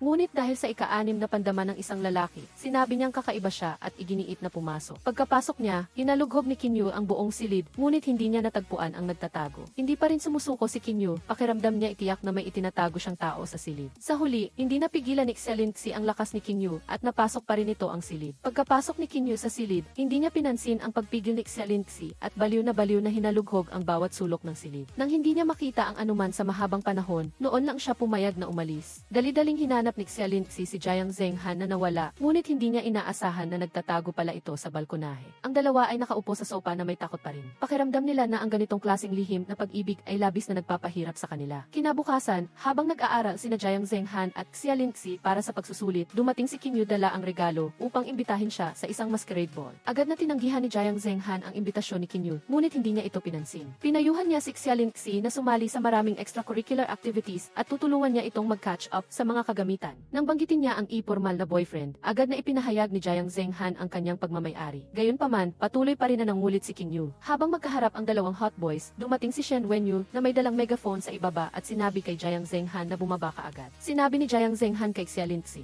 "Ipaliwanag ko sa kanya ng malinaw." Pagkaalis niya, naglaro si Qin Yu ng emotional card kay Xia Lingxi. Sabi niya, hindi niya malilimutan kung gaano siya kabuti sa kanya. Ngunit bago pa man siya makapagpaliwanag, sinabi na ni Qin Yu na sana, sa masquerade ball, isuot niya ang prinsesa dress na pinili niya mismo. Sa kabilang banda, diretsahang tinanggihan ni Jiang Zhenghan si Shen Wenyu at umalis agad pagkatapos niyang magsalita. Nang bumalik siya, nakita niya si Xia Lingxi na malalim ang iniisip habang tinitingnan ang damit. Sinabi niya sa kanya na nilinaw na niya ang hangganan nila ni Shen Wenyu. Pagkatapos ay tinanong niya si Xia Oxi kung nilinaw na niya ang bagay kay Qin Yu. Sinabi ni Xia Lingxi na matagal nang magkakilala ang dalawang pamilya mula pagkabata, kaya hindi niya ito maaaring pakitunguhan ng masyadong seryoso. Pagkarinig sa sinabi niya, umalis siya nang hindi man lang lumingon. Palapit na ang masquerade ball, ginawa ni Guxia Oman ng kamay ang isang handmade na kuneho para kay Chen Yichuan. Ngunit sinadya ni Chen Yichuan na hintayin si Shai Ying at imbitahan siya na maging dance partner niya. At binigyan pa siya ng isang Snoopy necklace. Sa araw ng masquerade ball, naghintay si Qin Yu sa ibaba para kay Xia Lingxi upang sabay silang pumunta sa party. Ngunit hindi inaasahan, tinanggihan ni Xia Lingxi ang regalo ni Qin Yu. Pagkatapos niyang marinig ito, sinubukan niya pa ring itama ang sitwasyon at tanungin si Xia Lingxi. Ngunit direkta siyang tinanggihan ni Xia Lingxi, kasama na ang lahat ng pagpapalagay at ilusyon ni Qin Yu. Pagkatapos, umalis na siya. Sa masquerade ball, sabik na naghihintay si Chen Yichuan sa kanyang dance partner. Sa sandaling iyon, lumabas si Guxia Oman at ibinigay kay Chen Yichuan ang regalo na gawa niya sa kamay at tinanong siya kung mayroon siyang regalo para sa kanya. Sinabi ni Chen Yichuan na matagal na niyang naibigay ang regalo sa kanyang dance partner. Sa sandaling iyon, lumabas si Shai Ying. Nagmamadaling tumakbo si Chen Yichuan papunta sa tabi niya. Nang makita ni Guxia Oman ang kwintas na suot ni Shai Ying sa liig, doon lang niya naniwala na isa lang siyang biro. Hindi sinasagot ng kanyang boyfriend ang tawag niya, kaya't palihim siyang pumasok sa male dormitory. Nang makita niya ang seryosong pagtatrabaho nito, naramdaman niyang tama ang pinili niyang tao. Nang uminom si Jiang Zhenghan, bigla siyang napansin si Xia Lingxi sa tabi niya. Agad siyang tumayo para batiin siya, ngunit nakalimutan niyang nakasuot lang siya ng brief. Nang makita ito ni Xia Lingxi, nahiya siya at agad na tumalikod. Si Jiang Zhenghan naman, nahihiya ring isinuot ang kanyang damit para maitago ang kahihiyan. Hindi rin nag-aksaya ng oras si Xia Lingxi at agad na ipinaliwanag ang dahilan kung bakit siya naroon. Ilang sandali lang, kinumpirma ng dalawa ang kanilang relasyon. Para kay Xia Lingxi, matapang na tinanggihan ni Jiang Zhenghan ang mga babaeng lumalapit sa kanya. Ngunit si Xia Lingxi ay matagal na nag-isip kung paano hindi masaktan ang damdamin ni Qin Yu, ang kanyang matalik na kaibigan mula pagkabata. Patuloy siyang nag-alinlangan hanggang sa magselo si Jiang Zhenghan. Doon lang niya nalaman na nagkamali siya. Kaya naman, inalis niya na rin ang lahat ng mga manliligaw niya para sa kanya. Doon lang siya nakahinga ng maluwag at pinuntahan ang kanyang selosong boyfriend para suyuin ito. Sa puntong ito, nalutas na ang hindi pagkakaunawaan sa pagitan ng dalawa. Tinanong ni Xia Lingxi ang tungkol sa male dormitory.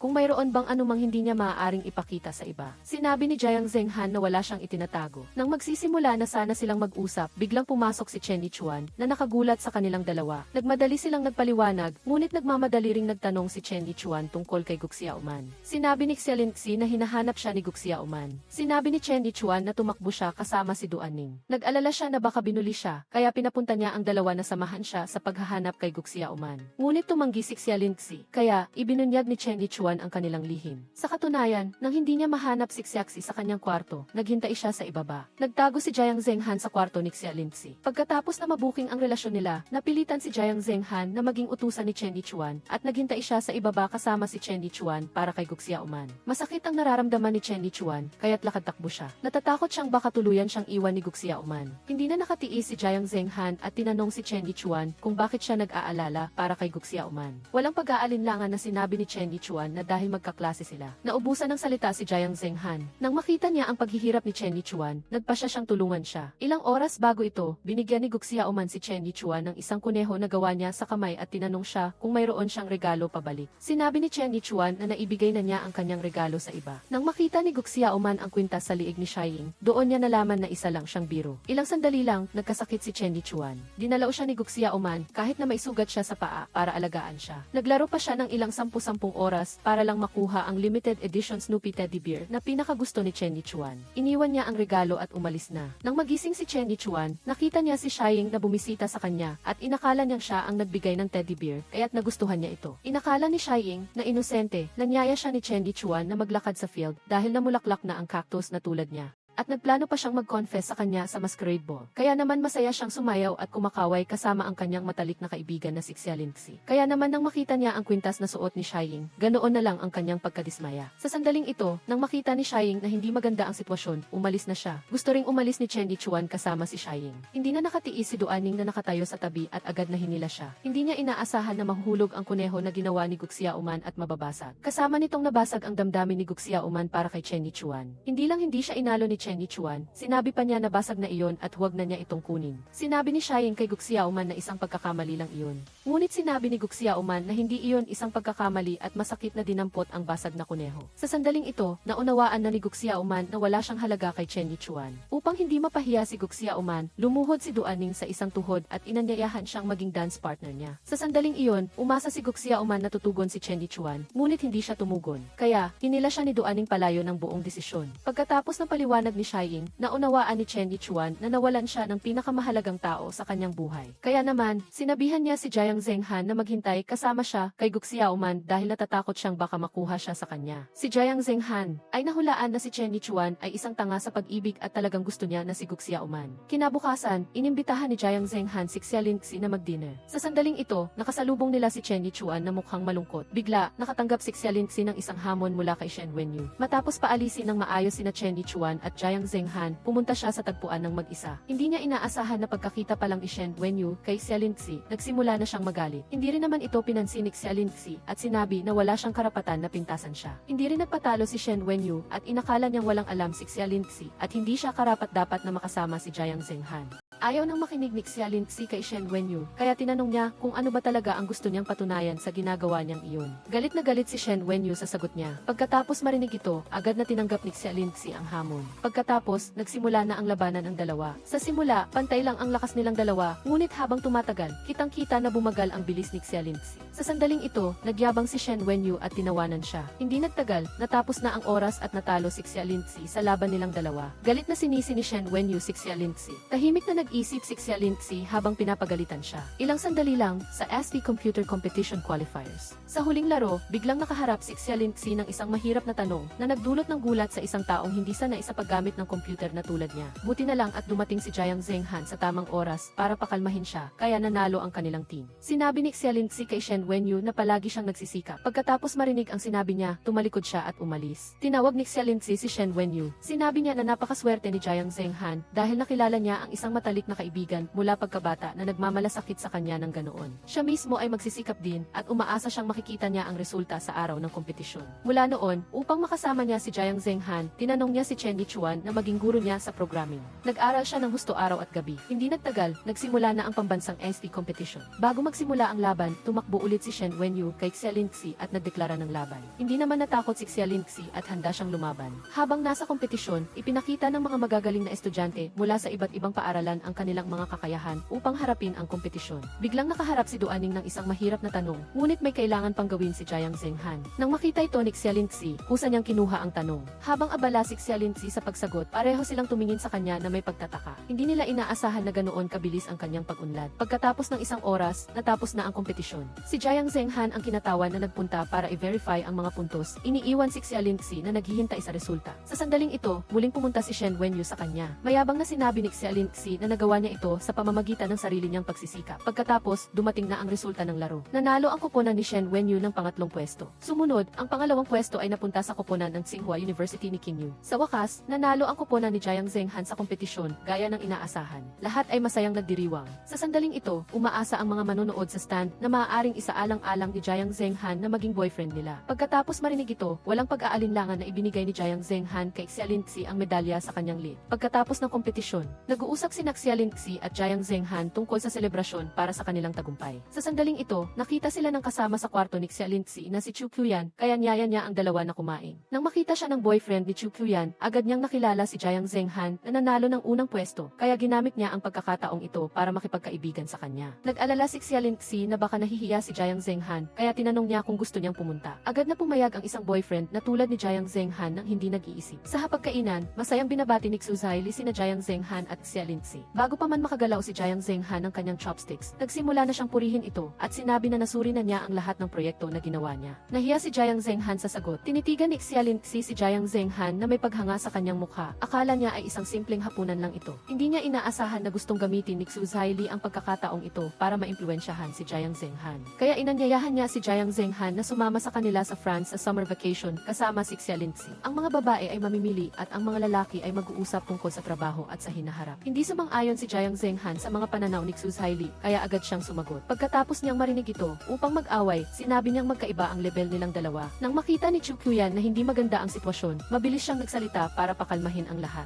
Hindi inaasahan, nagmamayabang si Xu Zhaili at patuloy na binababa si Jiang Zhenghan at pinapuri ang sarili. Ito ay upang patunayan na tama ang desisyon ni Jiang Zhenghan na magtrabaho sa kanya. Ayaw na sanang pansinin ni Jiang Zhenghan si Xu Zhaili dahil may sarili siyang pangarap na pagtatrabahuhan. Kaya't binalatan niya ang hipon para kay Xialinxi. Ang lahat sa mesa ay nakinig sa walang tigil na pagsasalita ni Xu Zhaili, ngunit walang sumasagot sa kanya. Hanggang sa sinabi niya na napakakompetensya ng labas na mundo at tanging ang pagsunod sa kanya ang may kinabukasan. Ngunit direkta siyang tinanggihan ni Xiaoxi. Hindi na rin nagdalawang isip si Chu Qiuyan at sinabi na kailangan pa rin ni Xu Zhaili na mag-internship. Kaya anong karapatan niya na sabihan si Jiang Zhenghan na magtrabaho kasama siya? Hindi sumang-ayon si Xu Zhaili. Hindi na nakatiis si Jiang Zhenghan. Nagdahilan siyang pupunta siya sa banyo. Ayaw ni Xialinxi na mapahiya si Jiang Zhenghan, kaya't lumabas siya para magbayad muna. Sa sandaling ito, sinundan din siya ni Chu Qiuyan at sinabing dapat si Xu Zhaili ang magbayad sa hapunan na ito. Hindi inaasahan, sinabi ng waiter na mayroon ng nagbayad para sa kanilang room. Kaya, nagdesisyon ang dalawa na hayaan na lang. Nang bumalik sila sa dining room, tinanong ni Chu Qiuyan si Xu Zhaili kung siya ba ang naunang nagbayad. Hindi niya inaasahan na mayabang na sinabi ni Xu Zhaili na hindi siya. Sa sandaling ito, bumalik si Jiang Zhenghan, sinabi na may gagawin siya, kaya't aalis na siya. Nagbayad na siya. Wala rin siyang kakayahang pumasok sa kumpanya ni Xu Zhaili at may sarili siyang plano. Pagkatapos sabihin ito, umalis siya kasama si Xialinxi. Sa daan pa uwi, natakot si Xialinxi na baka galit si Jiang Zhenghan, kaya sinabi niyang ililipat niya ang pera para sa kanya. Nang marinig ito ni Jiang Zhenghan, sinisisi niya ang sarili at masakit na sinabi niya kay Xialinxi. Pagkatapos marinig ang sinabi niya, agad na nawala ang kalungkutan sa puso ni Xialinxi. Habang naglalakad, masaya silang nag-uusap. Biglang nakatanggap si Jiang Zhenghan ng tawag sa telepono at agad na umalis. Sa katunayan, hindi pa rin sumusuko si Shen Wenyu at inanyayahan si Jiang Zhenghan para mag-confess sa kanya. Ngunit hindi siya binigyan ng pagkakataon ni Jiang Zhenghan at direkta siyang tinanggihan ng walang pag-aalinlangan. Sa celebration party, sabay na dumating sina Jiang Zhenghan at Shen Wenyu ng huli. Pagkadating pa lang ni Shen Wenyu, sinabihan niya ang waiter na magdala ng beer. Pagkatapos ay kinuha niya ang baso ng beer at hinanap si Xialinxi.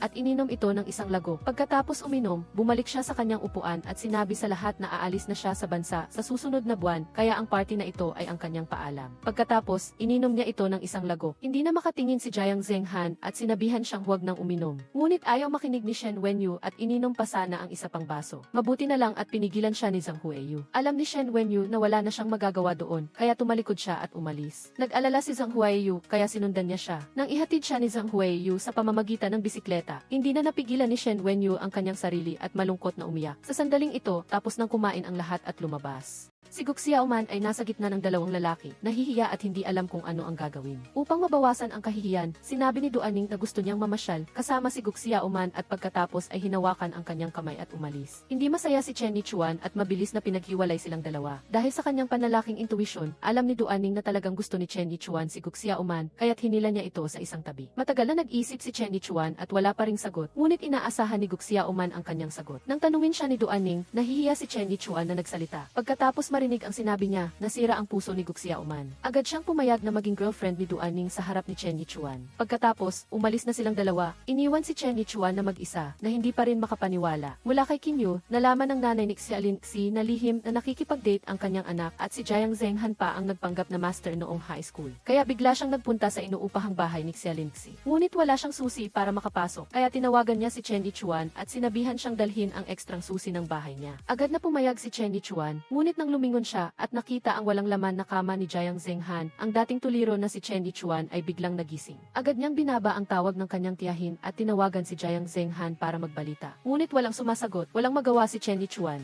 Kaya tinawagan na lang niya si Xialinxi para bigyan siya ng babala. Hindi niya inaasahan na walang sumasagot sa kanilang dalawa. Kaya, tumakbo muna si Chen Yichuan sa apartment ni Xialinxi. Sumigaw siya at kinatok ang pinto. Maya-maya, binuksan ni Xiaoxi ang pinto. Pagkapasok ng kanyang nanay sa kwarto, agad siyang naghanap sa bawat sulok. Nagtaka si Chen Yichuan at tinanong kung nasaan si Jiang Zhenghan. Sinabi ni Xialinxi na wala naman talaga siya doon. Sa sandaling ito, tinignan ng kanyang nanay ang bawat sulok ng kwarto. Ngunit wala siyang nakitang bakas ni Jiang Zhenghan. Pagkatapos magtanong ni Chen Yichuan kay Xialinxi kung may mga gamit ba ni Jiang Zhenghan sa bahay, biglang nakita ng nanay ni Xia ang jacket ng lalaki na nakasabit sa rack na nagpapatigil sa kanilang dalawa. Tinanong ng nanay ni Xia si Xialinxi kung kaninong jacket iyon. Nagmamadaling sinabi ni Chen Yichuan na tinulungan siya ni Xialinxi na labhan iyon at nakalimutan niyang kunin. Kaya, nakataka silang dalawa sa problema. Ngunit ang isang mapagmasid na tao, tulad ng nanay ni Xia, ay nagbabala pa rin sa kanyang anak na babae. Sa gabi, hindi pinansin ng nanay ni Xia ang kagustuhan ng kanyang anak at inanyayahan si Kinyu sa bahay. Nagluto pa siya ng isang malaking hapunan. Pagkaupo pa lang, pinuri niya si Kinyu sa pagiging matalino at may kakayahan sa murang edad. Gaano man kaayaw ni Xialinxi at Chen Yichuan kay Kinyu, sinusuportahan pa rin ng nanay ni Xia si Kinyu. Sa katunayan, ang pamilya ni Kinyu ay isang kilalang pamilya at mayroon silang nakalistang software company. Magkasamang lumaki si Xialinxi at Kinyu, kaya't gustong-gusto ng nanay ni Xia si Kinyu. Pagkatapos kumain, at direkta niyang sinabi kay Kinyu na maging mas proactive at mas matapang. Pagkatapos marinig ito ni Kinyu, lalo siyang naging motivated na suyuin si Xialinxi. Sa kabilang banda, pagka-uwi ni Chen Yichuan sa dormitory, ikinuwento niya ang nangyari kay Jiang Zhenghan. Pagkatapos niyang marinig ito, agad niyang tinawagan si Xialinxi. Ngunit natakot siyang baka nasa tabi niya ang kanyang nanay. Nag-aalala na si Chen Yichuan kaya kinuha niya ang kanyang telepono at tinawagan siya. Sinabi ni Chen Yichuan sa kanya na nagselo si Jiang Zhenghan. Hindi pa rin makapaniwala si Xialinxi. Pagkatapos ng isang segundo, lumitaw ang mukha ni Jiang Zhenghan sa screen. Hindi pa man nakakapagsalita ang dalawa ng ilang salita, pumasok ang nanay ni Xia, kinuha ang kanyang telepono at sinabi kay Chen Yichuan na bantayan niya si Xialinxi sa paaralan. Habang nakikinig si Chen Yichuan sa pagpapagalit ng nanay ni Xia, mabilis na ibinaba ni Jiang Zhenghan ang tawag ng kanyang tiyahin. Tiningnan ni Chen Yichuan ang malungkot na si Jiang Zhenghan sa tabi niya at sinubukang aliwin siya. Hindi niya alam kung ano ang gagawin. Pagkatapos marinig ang pampalubag loob ni Chen Yichuan, lalo siyang nalungkot. Sa sandaling ito, iminungkahi ni Chen Yichuan na maging magkaalyado sila upang matulungan ang isa't isa na magbigay ng babala sa hinaharap. Sa ganoong paraan, nagkasundo ang dalawa na may kanya-kanyang layunin. Kinabukasan, patuloy na nagpaliwanag si Xialinxi kay Jiang Zhenghan, umaasa na hindi siya magagalit sa kanyang nanay. Ang kanilang relasyon ay nangangailangan ng pangmatagalang plano. Naunawaan at sumang-ayon si Jiang Zhenghan sa kanya. Nagkaunawaan na ang dalawa. Sa sandaling ito, nakatanggap si Xialinxi ng tawag sa telepono mula kay Kinyu. Sinabi niya sa kanya na ahatid niya ang nanay ni Kinyu ngayong gabi kasama siya. Nang makita niya ang malungkot na mukha niya, hindi niya ito kayang iwan. Sa unang pagkakataon na dinala niya siya para makilala ang kanyang mga magulang, mainit siyang tinanggap ng mga ito at binigyan pa siya ng mahalagang mana ng pamilya. Ilang sandali lang, pagkatapos ng first semester final exam, bumagsak si Xialinxi dahil sa maling pagpili ng kurso. Kaya naman, sinisisi ni Jiang Zhenghan ang kanyang sarili. Naramdaman niya na ito ang resulta ng pakikipagkaibigan sa kanya ni Xialinxi. Inalo ni Xialinxi si Jiang Zhenghan. Sinabi niya na maaari na siyang pumili ng kurso sa ikalawang taon ng kolehiyo. Si Xialinxi ay isang matalinong estudyante, kaya ano ang dapat niyang ikatakot? Pagkatapos, dumating na ang winter break. Ayaw umalis ni Jiang Zhenghan kay Xialinxi. Sinabi ni Xialinxi na maaari siyang pumunta at bisitahin siya ng palihim. Napasama ang pakiramdam ni Chen Yichuan sa nakakasuklam na romansa, kaya hinila niya si Xialinxi palayo. Hindi niya inaasahan na pareho silang itinaboy ng walang awa. Pagka-uwi niya, natuwa ang tatay ni Xia nang makitang nakabalik na ang kanyang anak. Sa sandaling ito, sinabi ng nanay ni Xia na mayroon silang importanteng bisita sa bahay at sinabihan siya na kailangan niyang maging maganda. Pagkapasok niya sa kwarto at nakita ang buong pamilya ni Kinyu, agad na naunawaan ni Xialinxi na isang trap ang party na ito. Nang makita niyang nag-uusap ang lahat, gusto niyang tumakas, ngunit tinawag siya ng kanyang nanay. Pagkalapit pa lang ni Xialinxi, pinilit siya ng mga magulang ni Kinyu na umupo sa tabi nito at sinabi pa na pareho silang mag-asawa. Nahiya si Xiaoxi at hindi mapakali. Nang makita niyang papalapit ang kanyang tatay, agad siyang tinawag upang humingi ng tulong. Ang kanyang tatay ay isang mapagmasid na tao at sa ilang salita, pinayagan na si Xiaoxi na umalis. Sa hapagkainan, patuloy na pinupuri ng nanay ni Xia ang tatay ni Kinyu. Ngunit pinuto siya ng nanay ni Kinyu at sinabing magiging iisang pamilya rin sila sa hinaharap kaya hindi na kailangang maging formal. Pakiramdam din ng tatay ni Kinyu na magkasamang lumaki ang dalawa at lubos na nagkakaintindihan kaya oras na para magkaroon sila ng relasyon. Nakinig si Xialinxi sa kanilang pag-uusap at napilitang magdahilan na pupunta sa kusina. Nagsimulang magreklamo si Xialinxi sa kanyang tatay kung bakit hindi kailanman nirerespeto ng kanyang nanay ang kanyang nararamdaman. Napilitan ng tatay ni Xia na aliwin siya, iniwan siyang mag-isa na may malungkot na mukha. Pagkaupo niya sa hapagkainan, iminungkahi ng tatay ni Qin na magkasamang lumaki sina Kinyu at Xialinxi at mayroon silang magandang pundasyon ng damdamin. Kung maaari, magpakasal sila pagkatapos ng graduation. Hindi pinansin ng nanay ni Xia ang opinyon ni Xialinxi at masayang sumang-ayon sa mungkahi ng tatay ni Qin. Nakita ni Kinyu na angkop na ang panahon, kaya't nag-confess siya kay Xialinxi ng buong pagmamahal. Hindi na nakatiis si Xia Lingxi at direkta niyang sinabi kay Qin Yu sa harap ng lahat. Nang makita ng nanay ni Xia na hindi maganda ang sitwasyon, mabilis siyang nagpaliwanag sa kanila kaya hindi na sila masyadong nahiya. Nang makita ni Xia Lingxi na hindi maganda ang sitwasyon, nag-isip siya ng paraan para iligtas ang kanyang sarili. Una, kinuha niya ang chopsticks at sinimulang katukin ito. Pagkatapos, kinain niya ang pakpak ng manok gamit ang kanyang kamay ng walang pakundangan. Nang makita ng nanay ni Qin na ganoon ang pag-ugali ni Xia Lingxi, kaya tinanong niya ang nanay ni Xia kung ano ang mga gusto ni Xia Lingxi. Hindi pa man nakakapagsalita ang nanay ni Xia, sumagot na si Xia Lingxi mismo. Pagkatapos, kinuha niya ang baso ng alak at ininom ito ng isang lago. Pagkatapos uminom, mabilis niyang inikot ang baso at sinabing hindi masarap ang alak. Sinabi niyang lalabas siya upang bumili ng iba at umalis agad. Pagkatapos ng hapunan, hindi tinanggap ng nanay ni Qin si Xia Lingxi bilang kanilang magiging manugang sa harap ni Qin Yu. Sinabi din ng tatay ni Qin na okay lang kung hindi siya maging manugang, ngunit hindi sila maaaring mawalan ng kaalyado na ito dahil kailangan ng kanilang kumpanya ang pondo mula sa nanay ni Xia. Sinabi ni Qin Yu na talagang gusto niya si Xia Lingxi. Sa sandaling ito, lumabas si Xia Lingxi at nag-isa siyang naglakad sa isang tahimik na kalye. Malungkot si Xia Lingxi.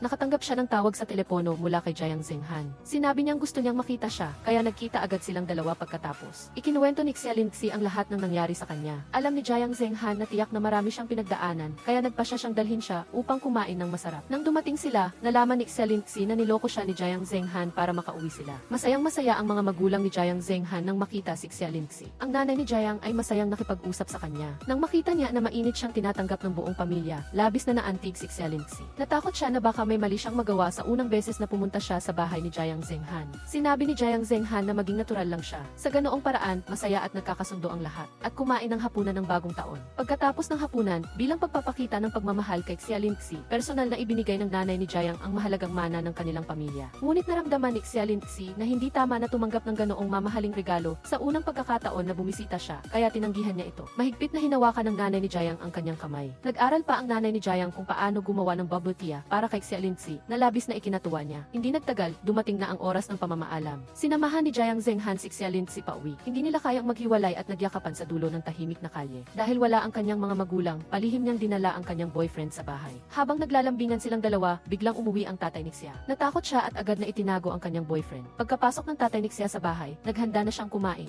Bigla siyang nakakita ng isa pang jacket ng lalaki sa bahay. Kinuha ng tatay ni Xia ang jacket at tiningnan ito ng matagal. Pagkatapos ay tinanggihan ang maraming hinala. Nagmamadaling ipinaliwanag ni Xia Lingxi na naroon na ang jacket bago pa man siya dumating. Pagkatapos marinig ito, tumahimik ang tatay ni Xia at masakit na nagsalita sa kanya. Naramdaman ni Xia Lingxi na nawawala sa landas ang lahat. Habang labis na nalulungkot ang tatay ni Xia, lumabas si Jiang Zhenghan. Sinabi niya sa tatay ni Xia. Pagkatapos marinig ito, nalaman ng tatay ni Xia na nagkamali siya. Upang subukin kung karapat-dapat ba ang magiging manugang, sinabihan ng tatay ni Xia si Jiang Zhenghan na umupo sa isang folding chair at naghanda para sa isang seryosong interogasyon. Ang mga sagot ni Jiang Zhenghan ay napakaangkop. Pagkatapos marinig ito, nasiyahan ang tatay ni Xia. Sa sandaling ito, nakita ni Jiang Zhenghan ang chessboard sa mesa, kaya sinabi niya sa tatay ni Xia tungkol sa kung paano maglaro ng chess batay sa computer programming. Natulala ang tatay ni Xia pagkarinig nito, kaya't inanyayahan siya ng tatay ni Xia na maglaro ng isang round. Akala niya ay madali niyang matatalo si Jiang Zhenghan. Hindi niya inaasahan na matatalo siya ni Jiang Zhenghan ng walang laban. Nang makita ni Xia Lingxi na malapit nang mapahiya ang kanyang tatay, sinabi niya kay Jiang Zhenghan na magparaya sa kanya. Pagkatapos marinig ito, hirap siyang makababa sa sitwasyon at sinabi na gusto niya ng mga batang tapat. Ginamit ni Jiang Zhenghan ang pagkakataong ito upang purihin siya na nagpatawa sa tatay ni Xia ng husto. Tinanong ng tatay ni Xia ang tungkol sa pinagmulan ng kanyang pamilya. Hindi nagtago si Jiang Zhenghan ng anuman. Pagkatapos marinig ito, umiling ang tatay ni Xia at napilitang sabihin sa kanya. Pagkatapos marinig ito, sinabi ni Jiang Zhenghan na magsisikap siya. Bago siya umalis, nakipagkaibigan ang tatay ni Xia sa kanya sa WeChat. Pagkakita sa pangalan ng tatay ni Xia, muli siyang nambola. Labis siyang nambola na namula sa hiya ang tatay ni Xia. Pagkatapos maihatid ni Xia at ng kanyang tatay si Jiang Zhenghan, biglang tumawag ang asawa niya. Pagkarinig sa hiyawan ng nanay ni Xia sa telepono, alam na ni Xia Lingxi na tapos na siya. Kinabukasan, nagmadaling bumalik ang nanay ni Xia at agad siyang pinagalitan pagkakita pa lang sa kanya. Inakala niyang may kinalaman ang kanyang pagbagsak sa pakikipag-date niya kay Jiang Zhenghan at pinilit siyang makipaghiwalay sa kanya agad. Sa sandaling ito, sinubukan ng tatay ni Xia na ipagtanggol ang kanyang anak, ngunit mabilis siyang umalis nang masulyapan siya ng nanay ni Xia. Sinabi ni Xia Lingxi sa kanyang nanay na matanda na siya at may sarili siyang pag-iisip at paghuhusga. Hindi siya interesado sa pinagmulan ng pamilya niya. Naniwala si Xia Lingxi na ang kasal ay tungkol sa dalawang tao, ngunit sinabi ng nanay ni Xia na ito ay tungkol sa dalawang pamilya. Mahigpit pa niyang pinilit si Xia Lingxi. Nang makita ng tatay ni Xia ang walang tigil na pag-aaway ng dalawa, pinayuhan niya si Xia Lingxi na magparaya, ngunit hindi siya pumayag. Pagkatapos marinig ito, nainis ang nanay ni Xia at susubukan na sana siyang saktan, ngunit hinila siya agad ng tatay ni Xia. Sa ganoong paraan, dahil sa hindi pagsunod sa kanyang nanay, ikinulong siya. Mula nang manalo si Jiang Zhenghan sa pambansang IC Computer Competition. Marami ng malalaking software company ang nag-aagawan na makuha siya.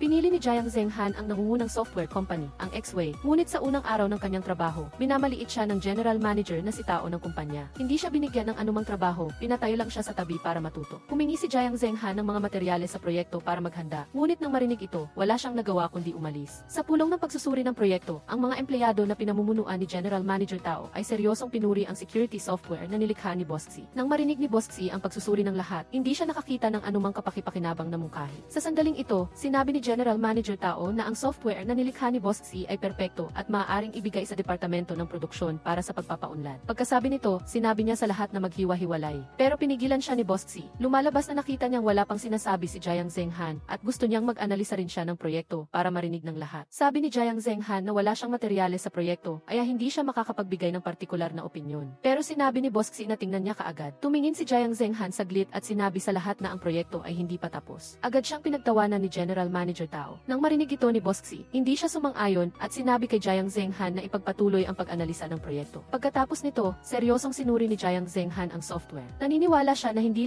tapos ang proyektong ito, kundi marami pa itong halatang teknikal na butas at madaling manakaw ang impormasyon ng customer ng mga hacker. Sinabi niya sa lahat na kahit na nalampasan na nito ang paunang pagsubok, kailangan pa rin itong i-upgrade ng husto. Nang marinig ito ni Boss Xi, labis siyang nagalit. Nang marinig ito ni General Manager Tao, nagkunwari siyang pinagsabihan ang kanyang mga empleyado at pagkatapos ay ipinasa niya kay Boss Xi ang intern na si Jiang Zhenghan. Nang ibigay niya ang mga materyales sa kanyang superior sa hapon, nagtaka si Boss Xi kung paano niya nalaman ang mga depekto sa software kaninang umaga. Nang marinig ito ni Boss Xi, pinagawa niya ito kay Jiang Zhenghan. Wala pang kalahating oras, nahack na ni Jiang Zhenghan ang software na pinaghirapan ni Boss Xi. Nang makita ito ni Boss Xi, nagalit siya at nagmura. Lumalabas na ang hindi pa tapos na produktong ito ay gawa ni Xu Zhaili na inimbitahan si Jiang Zhenghan na gawin sa platform ng T-Gate Cam. Pagkatapos ni Jiang Zhenghan, alam na ang software na ginawa niya ay ibinunyag sa kumpanya kung saan siya nag-intern, tumanggi siyang ipagpatuloy ang pagpapaunlad. Kinabukasan, mula sa kanyang kasamahan, nalaman ni Jiang Zhenghan na nag-resign si Xu Zhaili at nag-iwan ng maraming problema kay Boss Xi. Kung walang tutulong sa pag-edit at pagsasama-sama ng software, hindi matatapos ang mga kinakailangan ng kumpanya. Sa gabi, pagkatapos niyang mag-overtime para tapusin ang kanyang trabaho, nakita niyang maliwanag pa rin ang ilaw sa opisina ni Boss Xi. Kaya nagulat siya kay Boss Xi na natapos na niya ang pag-optimize ng trabaho at ipapadala niya ito sa email ni Boss Xi mamaya. Hindi inaasahan ni Boss Xi na ganoon kabilis ang kanyang progreso. Pagkatapos nito, bumalik si Boss Xi sa kanyang trabaho. Aalis na sana si Jiang Zhenghan, ngunit nakita niyang nakakunot ang noo ni Boss Xi. Kaya sinabi niyang kaya niyang tulungan siya. Kaya naman, mabilis at tuloy-tuloy siyang nag-operate sa harap ni Boss Xi. Akala ni Boss Xi ay mahihirapan siya sa pagpapaunlad ng software, kaya pinayuhan niya itong sumuko. Ngunit sa halip, nagpatuloy si Jiang Zhenghan sa pag-ooperate. Sa loob ng ilang minuto, nalutas niya ang kagyat na problema ni Boss Xi. Sa ganoong paraan, nagtulungan silang dalawa at halos natapos na ang pag-i-edit at pagsasama-sama ng software. Dahil sa profesional na kasanayan ni Jiang Zhenghan sa programming, nagtanong si Boss Xi. Nang marinig ito ni Jiang Zhenghan, bumiti lamang siya ng may pag-aatubili. Sinabi niya na nagsimula na siyang magsulat ng code noong high school dahil sa isang insidente sa construction site ng kanyang ama na nangangailangan ng malaking halaga ng kabayaran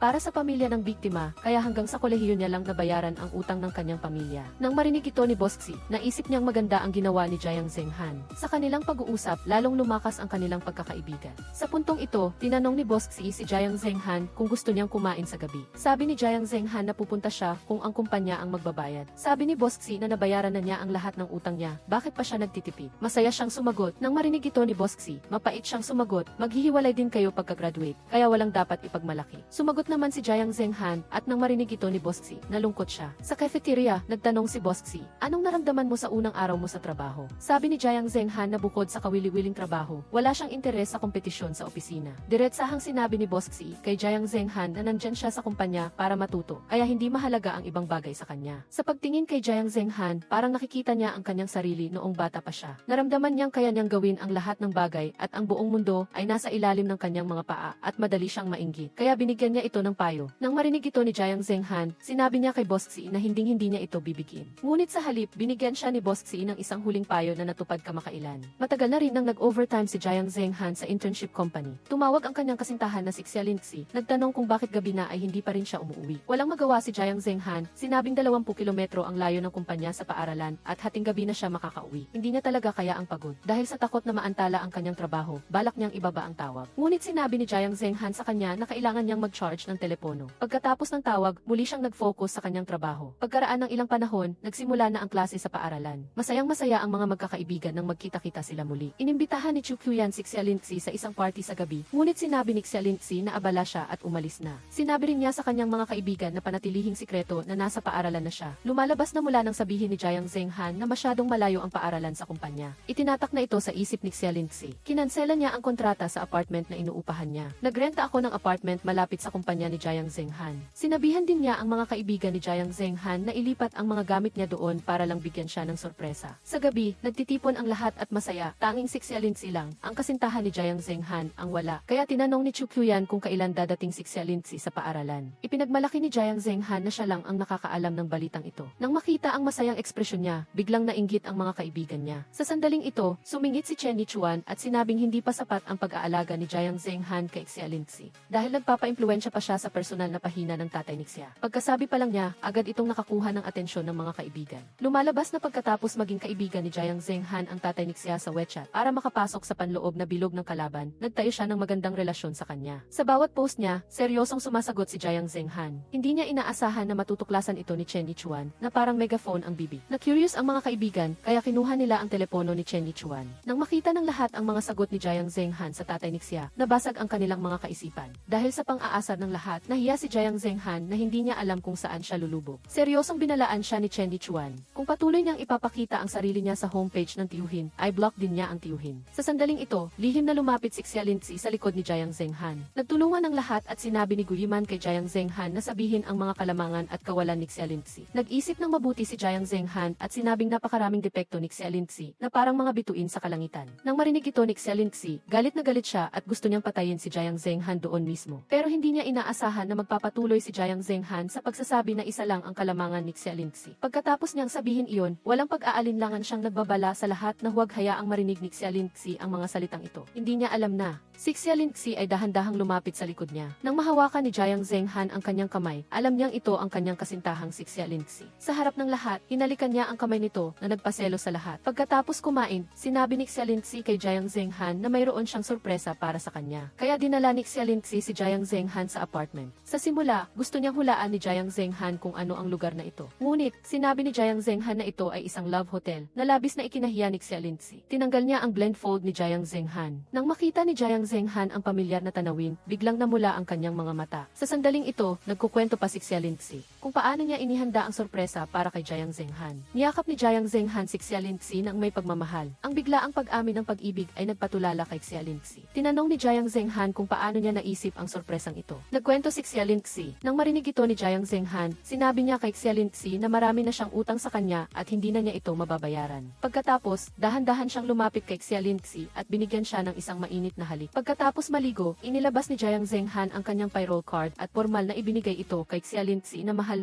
niya. Ilang araw na ang nakalipas, nagkukwentuhan ang dalawang magkaibigan sa banyo. Pagkaalis nila, lumabas si Zhuang Fei mula sa loob. Di nagtagal, ikinuwento ni Zhuang Fei ang buong nilalaman ng pag-uusap ng dalawa kay Xiaoying. Lumalabas na gusto ni Xiaoying si Qin Yu mula noong ika-4 na taon niya. Ngunit si Qin Yu ay may gusto kay Xiaolingzi na kasama niyang lumaki. Kaya, labis na naiinggit si Xiaoying kay Xiaolingzi. Ilang beses na siyang lihim na nagtatakda ng mga patibong para sa kanya. Ngayon, bumalik si Xiaoying sa paaralan para sa isang proyekto para lamang makaipon ng mga puntos para makapagtapos. Nagkataon na magkasama sila sa isang kwarto at si Xiaolingzi ay napabilang sa parehong grupo. Nang malaman ni Xiaoying na noong bakasyon sa taglamig ay pumunta si Qin Yu sa bahay ni Lingzi para sa isang blind date, patuloy siyang nagkimkim ng galit kay Xiaolingzi. Kaya, bilang group leader, pinilit niyang ibigay ang mga gawain ng may pagmamalupit. Hinarap niya ang mga proposal ni Xiaolingzi sa proyekto, ngunit binaliwala niya ito. At binigyan niya si Xiaolingzi ng sobrang dami ng trabaho. Sinubukan ni Xiaolingzi na sumalungat, ngunit sinagot siya ni Xiaoying. Pagkatapos marinig ito ni Xiaolingzi, wala siyang magawa kundi sumunod sa mga utos ni Xiaoying. Pagkatapos ng trabaho, malamig na nakatayo si Xiaolingzi mag-isa sa ilalim ng malakas na ulan, naghihintay na sunduin siya ni Jiang Zhenghan. Ngunit hindi niya inaasahan na sinusundan siya ni Qin Yu. Nang makita na lalong lumalalim ang gabi at nag-iisa si Xiaolingzi, hindi na mapakali si Qin Yu. Kaya bumaba siya ng sasakyan at inalok na ihatid si Xiaolingzi. Ngunit tumanggi si Xiaolingzi sa kanya. Sa sandaling ito, dumating si Jiang Zhenghan. Agad na tumakbo si Xiaolingzi sa tabi ni Jiang Zhenghan. Galit na sinabi ni Jiang Zhenghan ang ilang salita kay Qin Yu. Pagkatapos marinig ito ni Qin Yu, nagalit din siya. Naramdaman niyang hindi sapat ang kakayahan ni Jiang Zhenghan para alagaan si Xiaolingzi. Seryoso ring sinagot siya ni Jiang Zhenghan. Galit na sinabi ni Qin Yu kay Jiang Zhenghan na sa pagsama ni Xiaolingzi sa kanya, puro paghihirap lang ang mararanasan niya. Hindi raw karapat-dapat si Jiang Zenghan na makasama si Xia Lingzi. Nang makita na nag-aaway silang dalawa, galit na sinabi ni Xia Lingzi kay Qin Yu na ito ang buhay na pinili niya at walang sinuman ang may karapatang makialam. Pagkatapos sabihin iyon, hinila niya si Jiang Zenghan palayo at iniwan si Qin Yu na mag-isa at umiiyak sa ulan. Uminom si Qin Yu ng husto sa kumpanya hanggang sa malasing siya. Sa oras na iyon, pauwi na si Xiaoying mula sa trabaho at nakita niya si Qin Yu na lasing.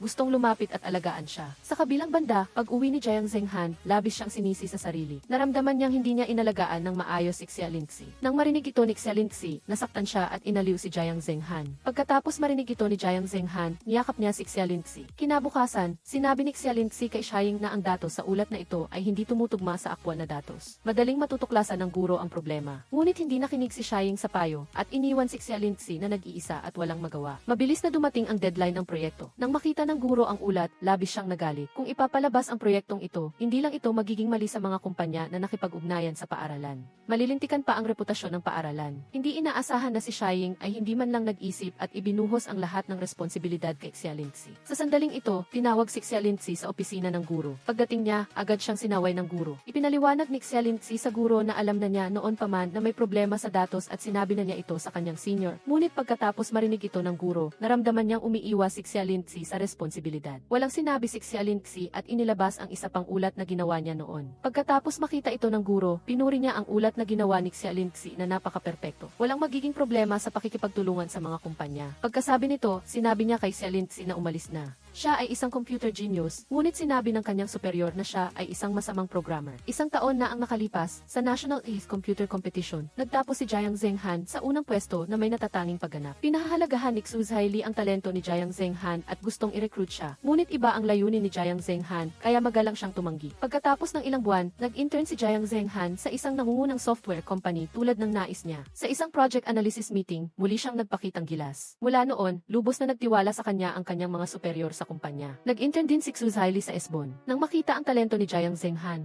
nagpahiwatig siya ng isang mataas na presyo para akitin si Jiang Zenghan sa kanyang kumpanya. Muling tinanggihan ni Jiang Zenghan ang alok na labis na ikinagalit ni Xu Zhaili. Pagkatapos ng ilang linggo, nagkaroon ng problema ang kumpanya ni Qin Yu na Leon na nagdulot ng pagtigil ng daloy ng pondo. Kinailangan niya agad ng pamumuhunan mula sa ibang nakalistang kumpanya. Kaya, nilapitan ni Xu Zhaili si Qin Yu at sinabing magpapahiram ang kanyang kumpanya ng kapital sa Leon at tutulungan din niya si Qin Yu sa pagpapaunlad ng kumpanya. Ngunit may isang kondisyon. Pagkatapos marinig ito ni Qin Yu, sinabi niya na sa kasalukuyang kakayahan at lakas ng kanyang kumpanya, kasama ang tulong ni Xu Zhaili, ang pagdurog sa Esboven ay isang bagay na lang ng panahon. Sinabi ni Xu Zhaili kay Qin Yu, ang larangan ng negosyo ay parang larangan ng digmaan. Pagkatapos, inilabas niya ang isang EX2 at ibinigay kay Qin Yu. Pagkatapos tingnan ni Qin Yu, nalaman niyang si Jiang Zenghan ang sumulat ng modelo. Sinabi ni Xu Zhaili kay Qin Yu na kapag nalik ang software, tatanggalin si Jiang Zenghan sa Exxon at patatalsikin sa industriya. Kapag wala nang mapupuntahan si Jiang Zenghan, pipiliin din niya na bumalik sa akin. Sinabi ni Qin Yu na hindi ito makatarungan. Hindi sumang-ayon si Xu Zhaili at sinabi kay Qin Yu na kung hindi siya makikipagtulungan, tatanggihan niya ang pamumuhunan sa Leon. Pagkatapos marinig ito, napaisip si Qin Yu. Di nagtagal, ang modelo na binuo ni Jiang Zenghan ay hindi pa nailalabas, ngunit nasa kamay na ito ng kalaban. Sinaway ni Boss Tao si Jiang Zenghan. Nang marinig ito ni Jiang Zenghan, sinabi niya sa lahat na hindi siya ang nag-leak ng sikreto. Kung siya, hindi niya sana patuloy na iminungkahi ang pagbabago ng modelo at inilantad ang kanyang ginawa at sinira ang kanyang kinabukasan. Tiyak na mapapatunayan niya ang kanyang kawalang sala. Ngunit hindi pinakinggan ng lahat ang kanyang sinabi. Galit na lumabas si Jiang Zenghan ng opisina. Ngunit tinawag siya ni Boss Tao pabalik. Sinabi ni Boss Tao kay Jiang Zenghan sa paikot-ikot na paraan na kung pipiliin niyang protektahan ang kanyang sarili at umamin sa mga superior at makipagtulungan sa kanya, matutulungan niya si Jiang Zenghan na manatili sa kanyang posisyon sa Esboven. Nang marinig ito ni Jiang Zenghan, seryoso niyang sinagot si Boss Tao. Pagkatapos ng ilang sandali, ang balita tungkol sa pag-leak ni Jiang Zenghan ng mga sikreto ng kumpanya ay kumalat sa internet. Nalaman din ito ng nanay ni Xia Lingzi at pinilit siyang makipaghiwalay kay Jiang Zenghan dahil si Jiang Zenghan ay na-blacklist na ng buong industriya at wala ng kinabukasan. Ngunit hindi pumayag si Xia Lingzi. Nang marinig ito ng nanay ni Xia Lingzi, galit siyang binabaan ang telepono. Pagkatapos mangyari ang insidente kay Jiang Zenghan, lahat ng kanyang mga kaibigan ay nagalit para sa kanya. Nang sasabihin na sana ni Jiang Zenghan ang kanyang paliwanag sa lahat, lumapit ang senior na dati ay nanligaw kay Xia Lingzi. Pagdating niya, tumawa siya ng may paghamak. Hindi na nakapagpigil si Duaning at akmang lalapit para bigyan sila ng leksyon. Ngunit pinigilan siya ni Jiang Zenghan. Nang aalis na sila, nagsalita ang senior ng mga walang kwentang bagay. Hindi na nakapagpigil si Jiang Zenghan, kaya lumapit siya para makipag-away. Pagkatapos nito, nag-away ang buong grupo. Sa kabutihang palad, nang malaman ng mga guro at kaibigan ang nangyari sa kanya, ang unang ginawa nila ay suportahan siya. Naniniwala ang lahat kay Jiang Zenghan nang walang pag-aalinlangan. Nang makita ni Jiang Zenghan na sinusuportahan siya ng lahat, pinasalamatan niya sila isa-isa. Sa gabi, nagtipon-tipon ang lahat para maghanap ng ebidensya para patunayan ang kawalang sala ni Jiang Zenghan. Nakita ni Jiang Zenghan na abala ang lahat at si Xia Lingxi ay nahihirapan din dahil sa kanya. Sisi niya sa sarili at sinabi kay Xia Lingxi. Nang marinig ito ni Xia Lingxi, inaliw niya siya ng buong puso. Sa ganoong paraan, magkahawak kamay silang dalawa na nagpasya na harapin ang mga pagsubok ng magkasama. Nag-overtime si Jiang Zenghan hanggang gabi. Sa paglipas ng panahon, unti-unting lumabas ang katotohanan. Ngayon, malinaw na kay Jiang Zenghan na ang pagpapahirap sa kanya ay gawa ng kanyang sariling matalik na kaibigan. Kinabukasan, pumunta si Xia Lingxi sa supermarket para mamili. Nang magbabayad na siya, nalaman niya na frozen na ang lahat ng kanyang bank card. Lumalabas na mula nang malaman ng nanay ni Xia Lingxi ang sitwasyon ni Jiang Zenghan, pinilit niya ang kanyang anak na makipaghiwalay sa kanya. Ngunit nagtiwala si Xia Lingxi sa pagkatao ng kanyang kasintahan. Kahit na anong mangyari, hindi siya sumang-ayon sa desisyon ng kanyang nanay, kaya frozen ang lahat ng kanyang bank card. Nahirapan sa pera si Xia Lingxi at gusto niyang gamitin ang payroll card na ibinigay sa kanya ni Jiang Zenghan. Ngunit naisip niya na nasa krisis ngayon si Jiang Zenghan, kaya hindi niya ginawa ito. Kaya, wala nang ibang paraan si Xia Lingxi kundi mag-upload ng resume online. Kinabukasan, nag-apply si Xia Lingxi sa isang training center gaya ng napagkasunduan. Pagkatapos tingnan ng superior ang resume ni Xia Lingxi, naisip niyang napakagaling niya. Tinanong niya kung anong asignatura ang gusto niyang ituro. Para sa buhay, sinabi ni Xia Lingxi sa superior na kaya niyang turuan ang 6 na asignatura. Sa ganoong paraan, nagsimula si Xia Lingxi sa kanyang unang klase. Sa klase, ipinakilala ni Xia Lingxi ang kanyang sarili at pagkatapos ay ipinamahagi ang pagsusulit sa araw na iyon sa mga estudyante. Walang gana ang lahat ng estudyante nang makita ang pagsusulit. Batay sa kanyang karanasan, sinabi ni Xia Lingxi sa lahat na walang shortcut sa pag-aaral. Ang paglutas ng maraming problema ay ang pinakamahusay na paraan. Pagkatapos niyang sabihin iyon, sinimulan niya ang klase na hindi niya alam na lihim siyang kinukunan ng litrato ng isang lalaking estudyante habang nagtuturo. Pagkatapos ng trabaho, tinanong ni Jiang Zenghan si Xia Lingxi kung bakit gabi na siyang umuwi. Ayaw niyang mag-alala si Jiang Zenghan sa kanya, kaya sinabi ni Xia Lingxi na gumagawa siya ng proyekto sa paaralan. Pagkatapos kumain, nakita ni Jiang Zenghan na nag-o-overtime pa rin si Xia Lingxi. Tinanong niya kung may tinatago ito sa kanya. Ayaw ni Xia Lingxi na bigyan ng pressure si Jiang Zenghan, kaya sinabi niya sa kanya na gumagawa siya ng proyekto. Kinabukasan, pagdating ni Xia Lingxi sa tutoring center, sinabi sa kanya ng kanyang kasamahan na mayroong magulang na gumagawa ng gulo. Nang marinig ito ni Xia Lingxi, tumakbo siya agad doon. Nang makita ng magulang si Xia Lingxi, inilabas niya ang kanyang telepono at kinwestiyon siya. Bakit sa telepono ng kanyang anak walang nilalaman ng aralin? Puro litrato niya habang nagtuturo. Pagkatapos magtanong, patuloy siyang nagmura. Nang marinig ito ni Xia Lingxi, sinabi niya sa magulang na dapat niyang tanungin ang kanyang anak kung bakit may mga litrato niya sa telepono nito. Ngunit, hindi nakinig ang magulang sa paliwanag ni Xia Lingxi. Hindi rin niya pinansin ang taong namamahala sa center na nagtatanggol kay Xia Lingxi. At walang tigil sa pagsasalita ng mga walang kwentang bagay. Pagkatapos niyang magsalita, binuhos pa niya ang tasa ng kape sa kanya. Nang makita ng tagapamahala na hindi maganda ang sitwasyon, hinila niya ang magulang palayo. Walang magawa si Xia Lingxi kundi kunin ang papel para punasan ang mansa sa kanyang katawan. Pagkaalis niya sa opisina, tinawag siya ni Zhuang Fei na nakatayo at nanonood ng eksena. Nang marinig ito ni Xia Lingxi, galit siyang sinagot ito. Pagkatapos niyang magsalita, tumalikod siya at umalis. Nang makita ng kanyang mga kasamahan na inabuso si Xia Lingxi, inaliw nila siya. Naramdaman din nila ang kawalan ng katarungan para sa kanya. Pagkatapos makita na kalmadong hinarap ni Xia Lingxi ang kanyang mga kasamahan, naunawaan ni Zhuang Fei na si Xia Lingxi ay tiwala sa sarili at matatag. Pagkatapos ng trabaho, tinanong ni Jiang Zenghan kung nasaan si Xia Lingxi.